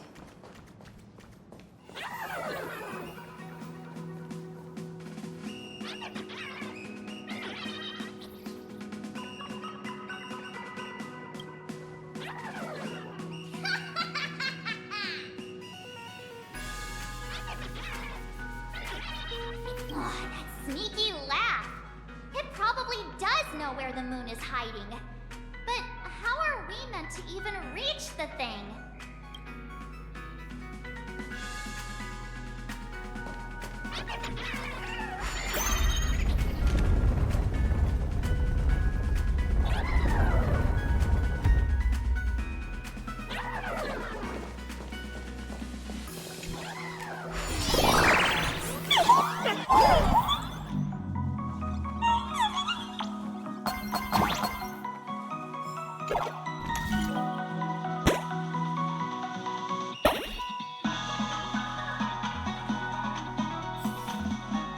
The gym. I've missed this. There was a time when I really envied those classmates who could sprint across the field, giving it their all.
Isn't this Himeko's alma mater too?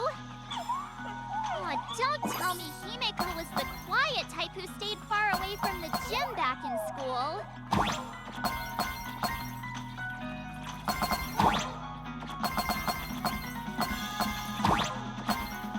Not quite. I'd already graduated by the time I started feeling this way. Due to some circumstances, I went back to my father's school to work.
One good jump, and we should be able to reach that emoji.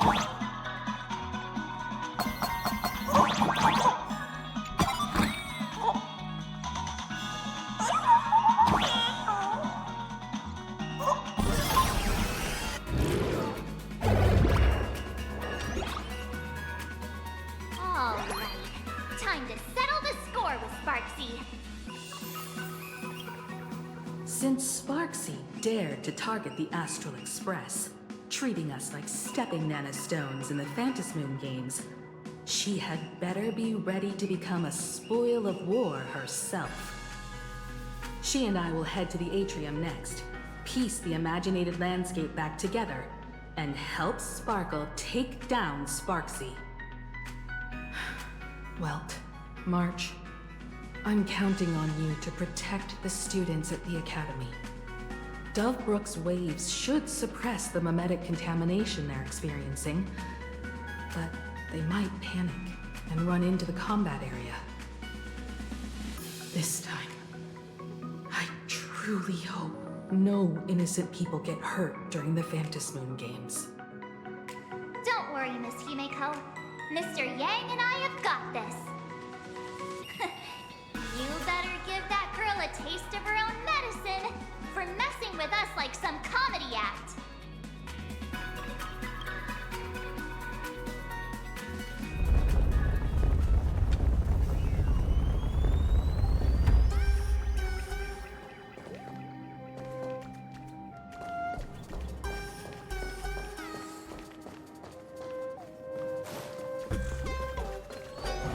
What does everyone think? Will the nameless win? Let's cheer for Miss Sparksy! Play nice. Who will emerge victorious? Miss Sparksy or the Astral Express? Stay tuned to... Sparkle and Sparksy are gone. And the students too? If you think you've got this in the bag, you're in for a rude awakening. Sparksicon hasn't even started! Time for your Sparksicon grand finale! Because I, the nameless of the Astral Express, will challenge you as a fellow supplicant and crush your elation. Challenge me? I'd love to fight you. Hurry up and put the scenery pieces together.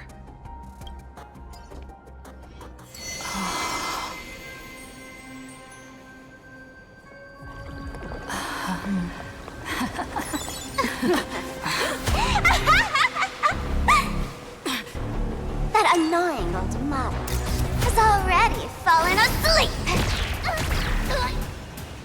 Soon, there will only be one sparkle in the world. Or maybe everyone will be one.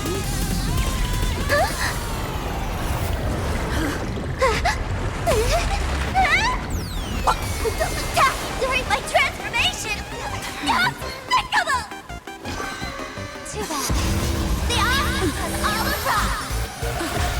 I'll hereby declare the first battle of the Fantasy Supplicant has commenced!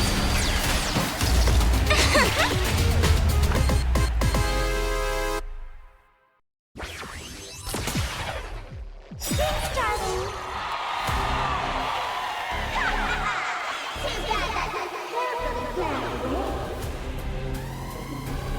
Put out this sky full of sparksies! Wind power will convert here!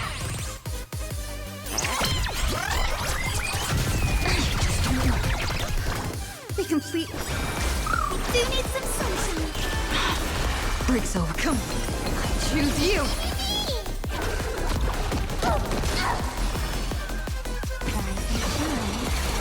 Time to wake up.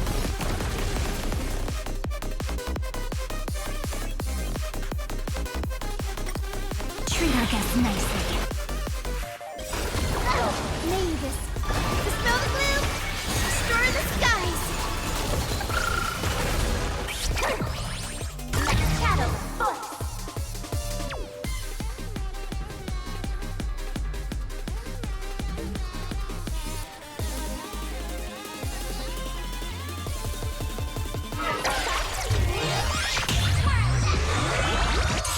Where the heck did she drag me to? Your time to shine. Rise and shine. Together we can do anything. Flowers bloom for tomorrow. Don't worry, night falls. Good night. Leave it with things. All energized. Mimi! Stop messing around. Have some fun. Again.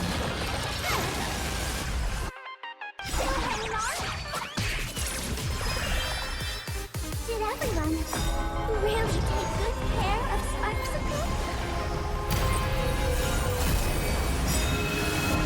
Make time. Watch over the Evernight.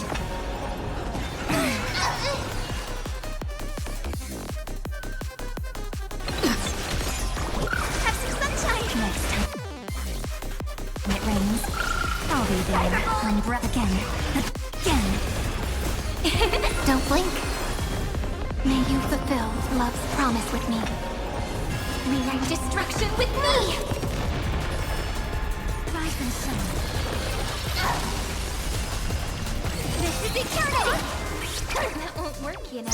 Rabbit's fire!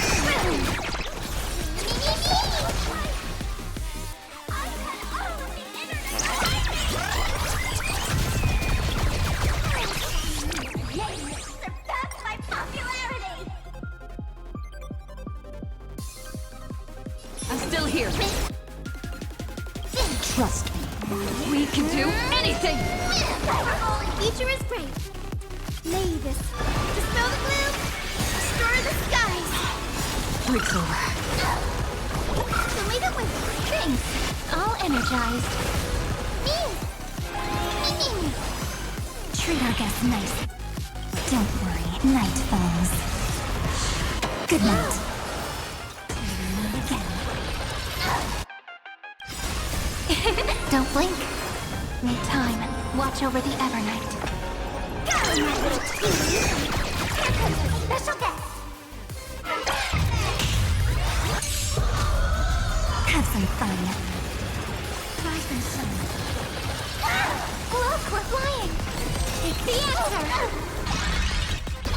Guide with the Rainbow Bridge. Have some sunshine.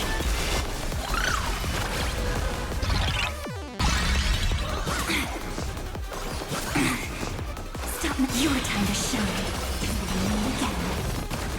I'm marked. Mimi. As we've written. Cleanse hatred with love. Hit that follow button. Believe it with things. All energized. Cyberbully. Ouch. Treat our guests nicely. Rise and shine. This is eternity! Don't worry. Remember that. Not everyone wants to be you. I'll show them my elation.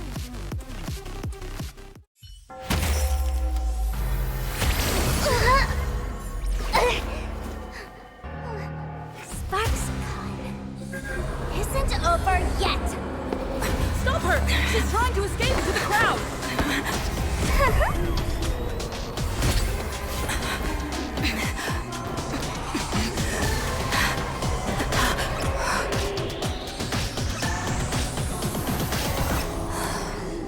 No need to panic, you two. Sunday will share my vision with you. Let my eye of Ishvara see through it all. Weal and woe, clear as day.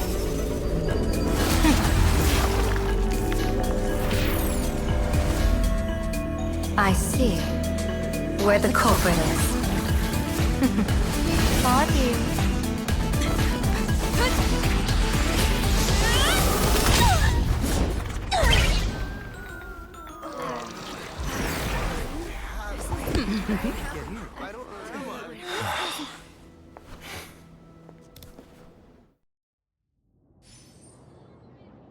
Are you okay?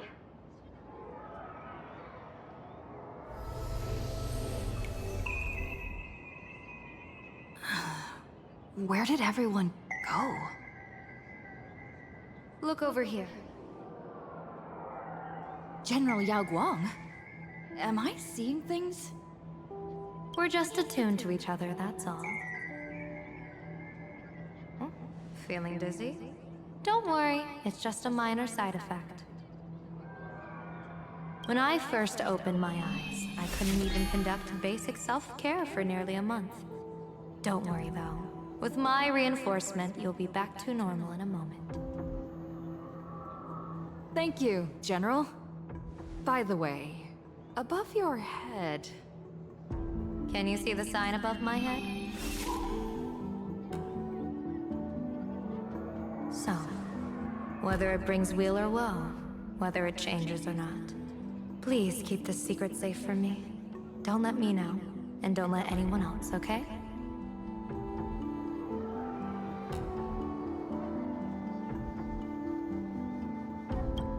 Hey, I went out of my way to help you here.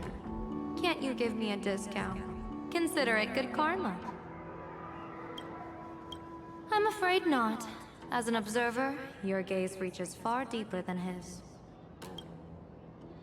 In that fleeting moment, your eyes gained insight into my destiny. For those who wish to defy their own destiny, the best approach is to avoid gazing too long into fate, especially not letting powerful observers do so. Now that you know the reason, surely you'll do me this small favor and keep this secret? Thanks. And of course, be careful not to let it slip. Or else. I'll tell everyone all about your true identity. You're a former Stellaron hunter, aren't you? Oh, just imagine the chain reaction that would cause. I don't even want to think about it. Doesn't this feel like the opening scene of a comedy? Two people who barely know each other, Yet they're keeping each other's destiny a secret. I guess you could say we're now partners in fate. No surprise there. After all, both comedy and fortune-telling thrive on unexpected twists and turns of fate, don't they? All right, looks like the side effects have worn off. Time for us to say goodbye. And you? Are you okay?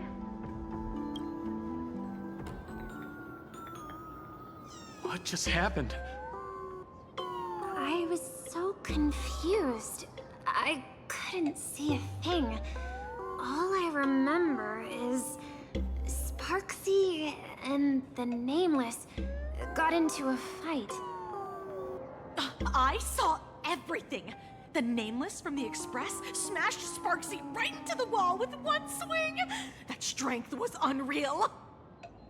That was such an epic fight, as expected from a cosmic hero. That was seriously awesome.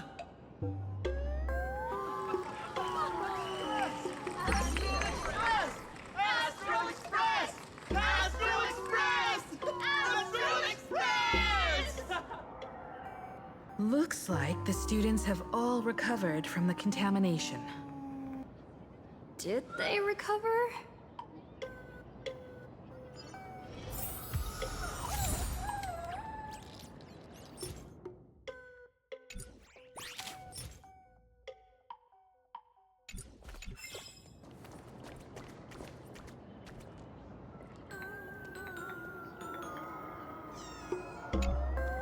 When she absorbed me, I thought it was all over.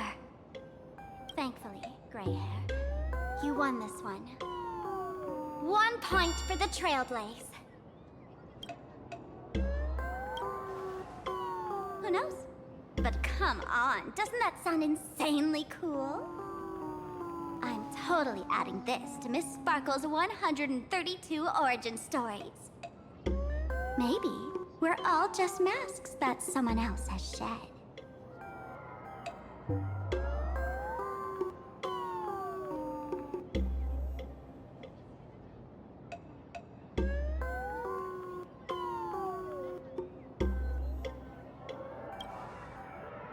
The tavern? They might kick up a fuss about Sparksy's defeat for a few days. Maybe some foolish hotheads might even come knocking to fight you. But trust me, give it a couple days and the tavern will act like none of it ever happened. If I really am a mask, then naturally I should return to my wearer's face. But if I'm not, then maybe I need to reclaim the mask I've lost. I understand.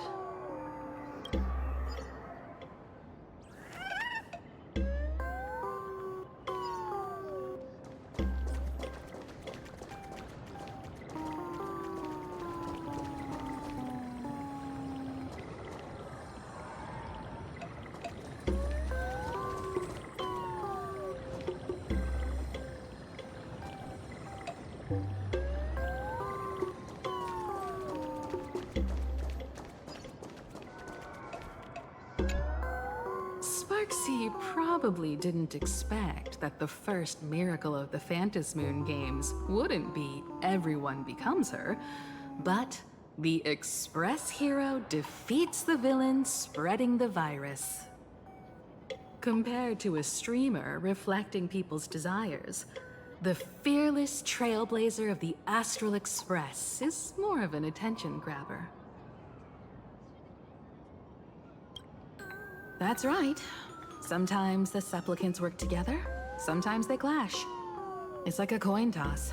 No telling which side will land until the moment it hits the ground. At least this time, I hope it doesn't end in bloodshed.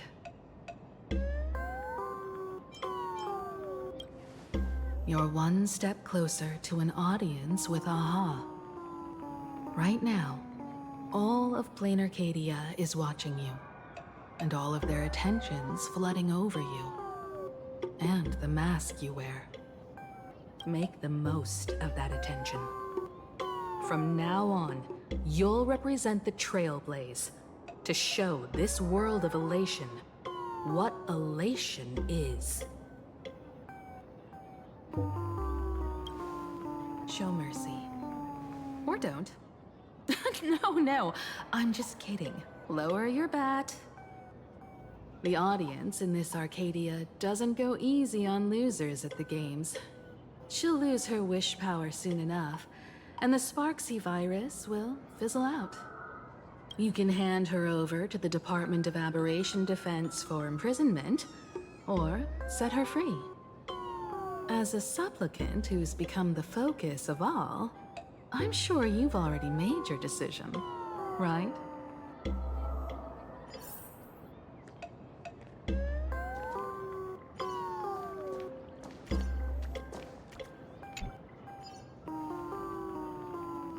So, Victor, here to claim your prize?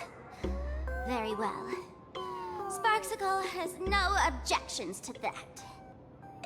So what'll it be? Gonna hand me off to the Department of Aberration Defense? Lock me up as a hardened criminal? But knowing you, you're not that heartless, are you? Or maybe you want to take away my streaming account as punishment. I'll livestream 24/7 and sing praises of your valor. All right! Let what belongs to the Graffia family return to the Graffia family. But don't let this little win get to your head. You've still got a long, long way to go before you meet the laughter. We can keep working together. Better to have a friend at the Phantom Moon Games than another enemy, right? What? No parting words?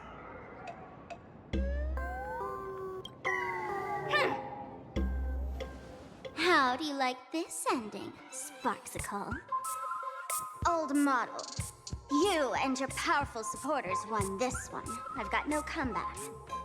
As a mask, what do you plan to do with your original self? Who's the mask and who's the original? Shouldn't that be decided by the one left standing? Your plan is finished. Your Elation has been eliminated. You're the one who should be called the old model. That Elation isn't mine. It's the Elation everyone chose. And besides, wasn't it your idea in the first place? What? You told me to leave you behind. You also told me to take the idea and its relevant memories and go chase my dreams.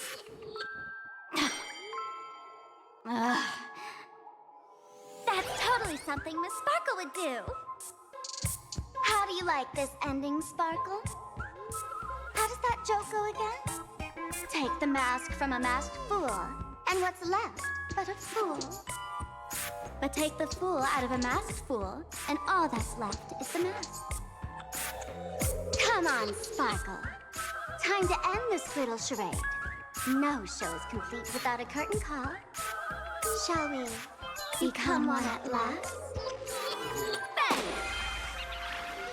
Ladies and gentlemen, are you having fun?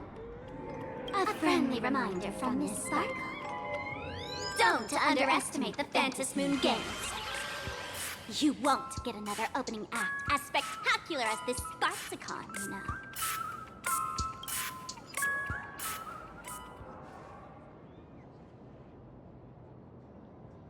Sparksy! No. Sparkle? Which one is which? Perhaps it was just a masked fool, playing a harmless trick under the watchful eyes of the gods. Or maybe she just wanted to remind us that the Elation in plain Arcadia has become something even the gods no longer recognize. In any case, everything here has come to an end. We should move on and unravel the next plot.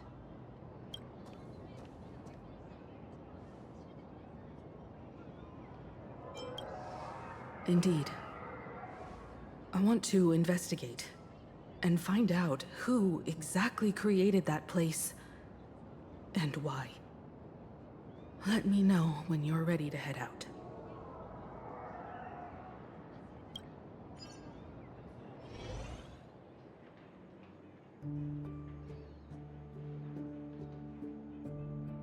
This place...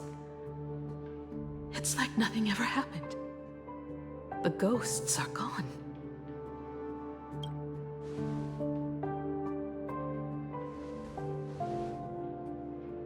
"15 years ago, during the last Phantasmoon Games, I participated as a supplicant.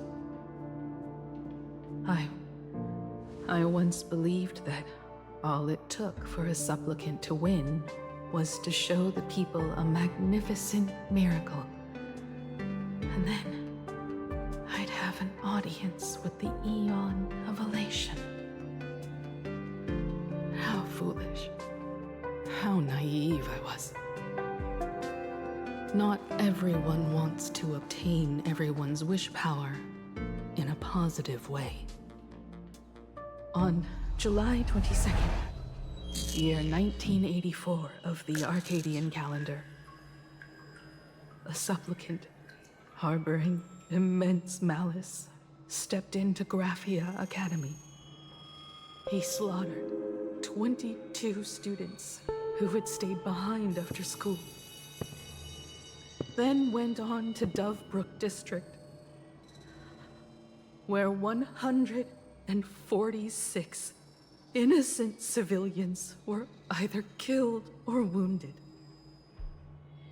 That killer moved like a deranged artist, leaving corpses, imprinting his signature mark. The Bloody Bloom. The media dubbed him the Herald of Death.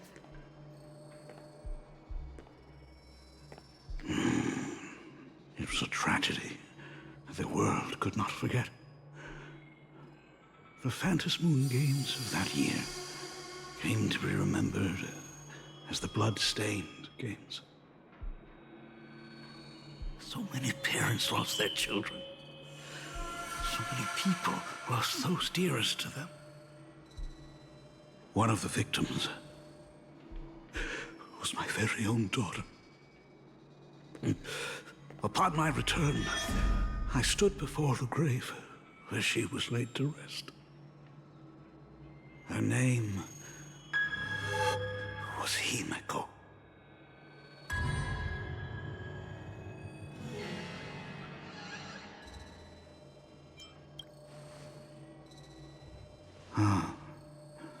Forgive me. Allow me to introduce myself. I am Ryusuke, the current dean of Graphia Academy. So, this lady who bears her name, who exactly are you?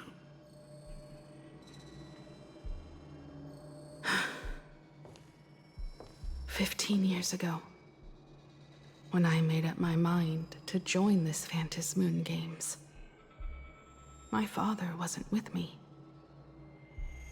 Even as I fought for my life against the Herald of Death, my father was still off somewhere, wandering the cosmos. Strictly speaking, ever since I can remember, his presence in my life has been as thin as the air in space. So, I would ask you, who bears his name? Who exactly are you?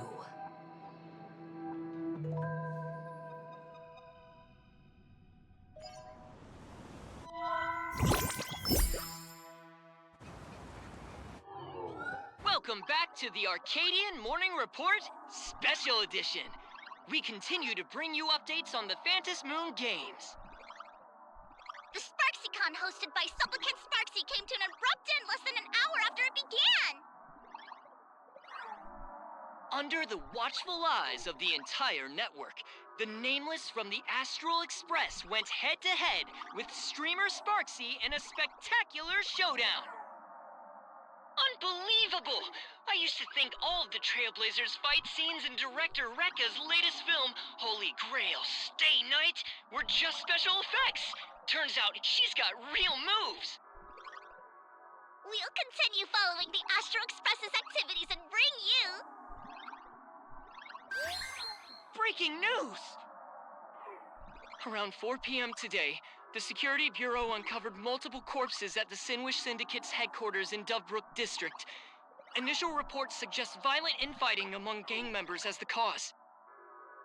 Even more shocking, an IPC employee was found dead at the scene.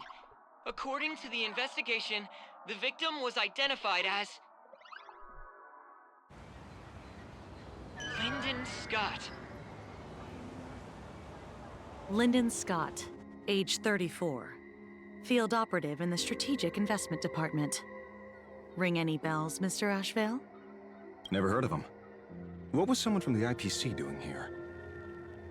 Word is, the Sinwish Syndicate recently got hold of a mask. Maybe Mr. Scott came to negotiate for the Phantasmoon Games, and got caught in the fallout. Apologies for interrupting your work, Mr. Ashvale. Wouldn't call it an interruption. The mess at Graphia Academy cleared itself up. But this... Initial assessment. 33 Sinwish Syndicate members.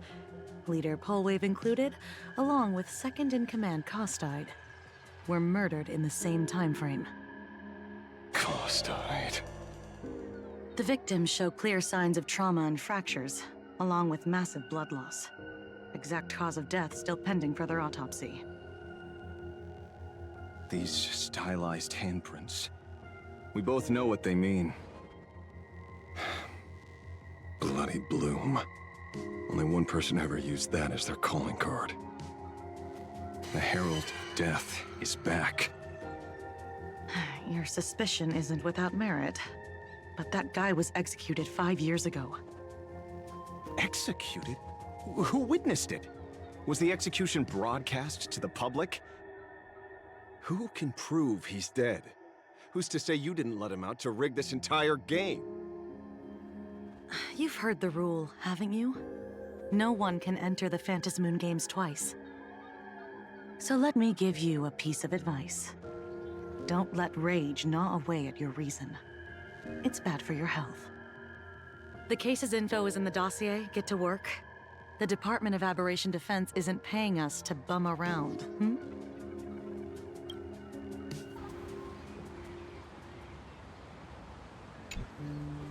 Rage sparked quietly in the detective's chest, and not even the wind from Dovebrook could dispel the metallic tang of blood clinging to his nose. When he first heard the Sinwish Syndicate had obtained the mask, a grim premonition stirred within him, but he never expected it to be the omen of a friend's death. Mr. N, he's no longer with us. Now he's just a body, another nameless casualty buried beneath a headline. People only care about the stars twinkling above, about the epic tales of the eternal conflicts among the cosmos' great figures. Compared to all that, who would mourn a small-time thug from a petty gang? What should we do next? I've been slacking off for far too long. It's time to make a choice. Mr. Ashvale, if you're calling now, may I assume you've accepted my offer? You are right, Miss Pearl. I'll join the games. Assuming you still need me, of course. My offer still stands. Just like 15 years ago, the same omen returns. There are signs the Phantasmoon games are spiraling out of control again. Mr. Ashvale, I ask for your strength to steer these Ionic games back on course. All I have to offer is a heart set on revenge. Today, 33 citizens of Plain Arcadia and one IPC colleague perished under mysterious circumstances. Someone is imitating the Herald of Death's methods, attempting to interfere with the games. Only victory can bring solace to the fallen.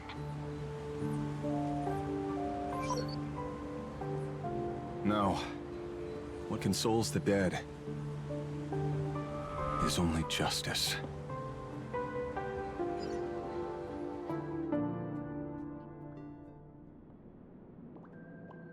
What's the matter? Found a better candidate? Don't I even make the short list? This is a game shaped by the most capricious Eon. Surprises and twists are its very nature. It's only right I choose the strongest players.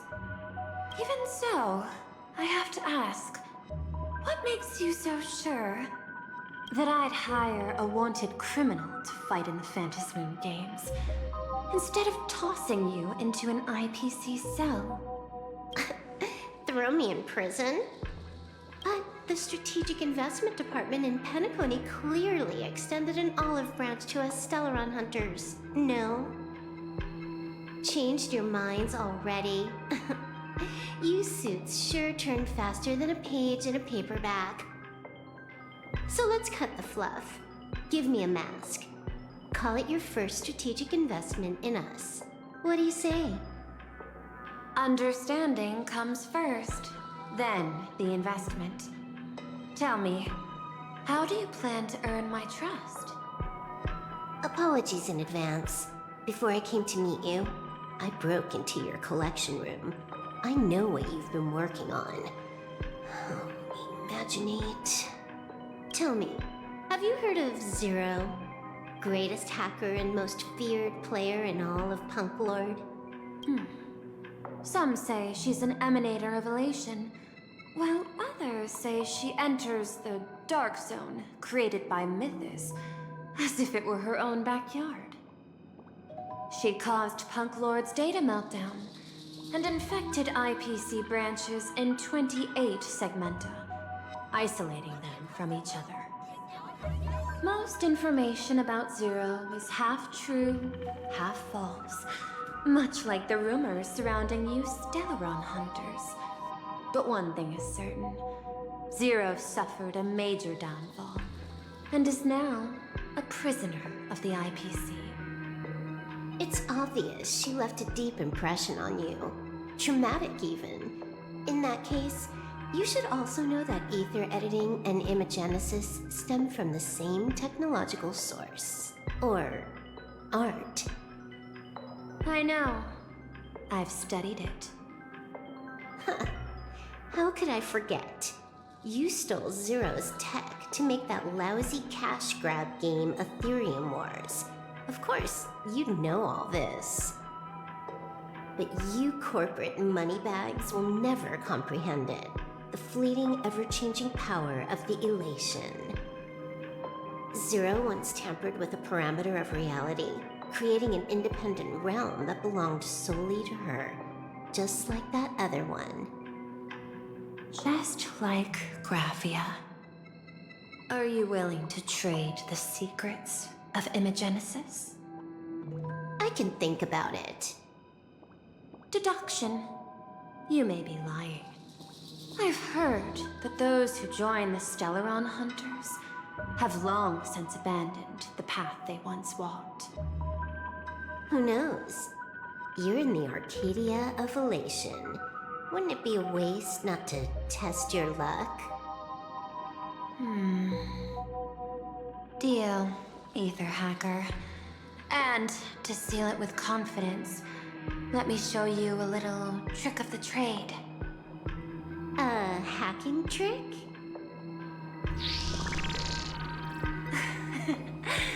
Not exactly professional.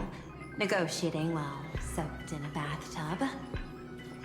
I took one of your data slices. This will help us have a more honest conversation. How did you do that? Because I've studied you, including that cyber battle between you and that genius Schoolum. I even logged into all 76 of those banned accounts. I scattered just enough data breadcrumbs online for you to sniff out, leading you to the Ashen Detective. I even let you stroll through my collection room to explore as you pleased. Miss Silverwolf, a word of advice. Don't treat that mask like some 10 Stonehearts investment in a Stellaron hunter. Just think of this deal as something private between you and me.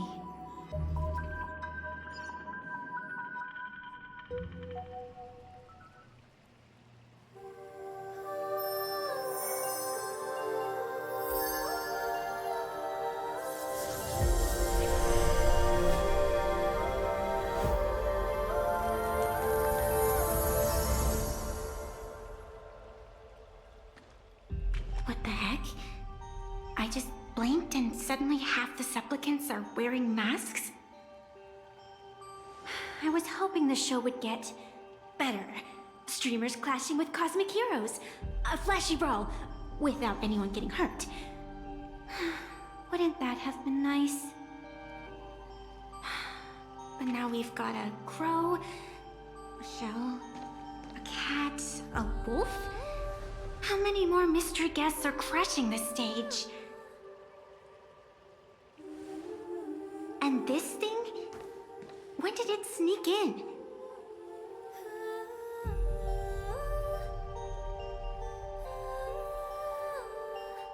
In the end, everything always spirals into the abyss. But you're the rare exception. Your first battle wasn't bad for a greenhorn protagonist. Since you came out on top, let's wipe the slate clean on that doom-filled oath. Who knows if the owners of those masks will become your friends or opponents? Or maybe one of them will bring about that terrifying future I saw in my dreams.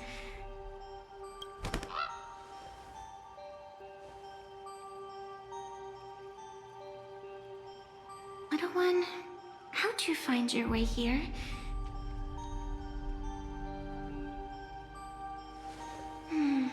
The supplicants in this Phantasmoon Games really caught me by surprise. Why don't those people in the Go Home Club...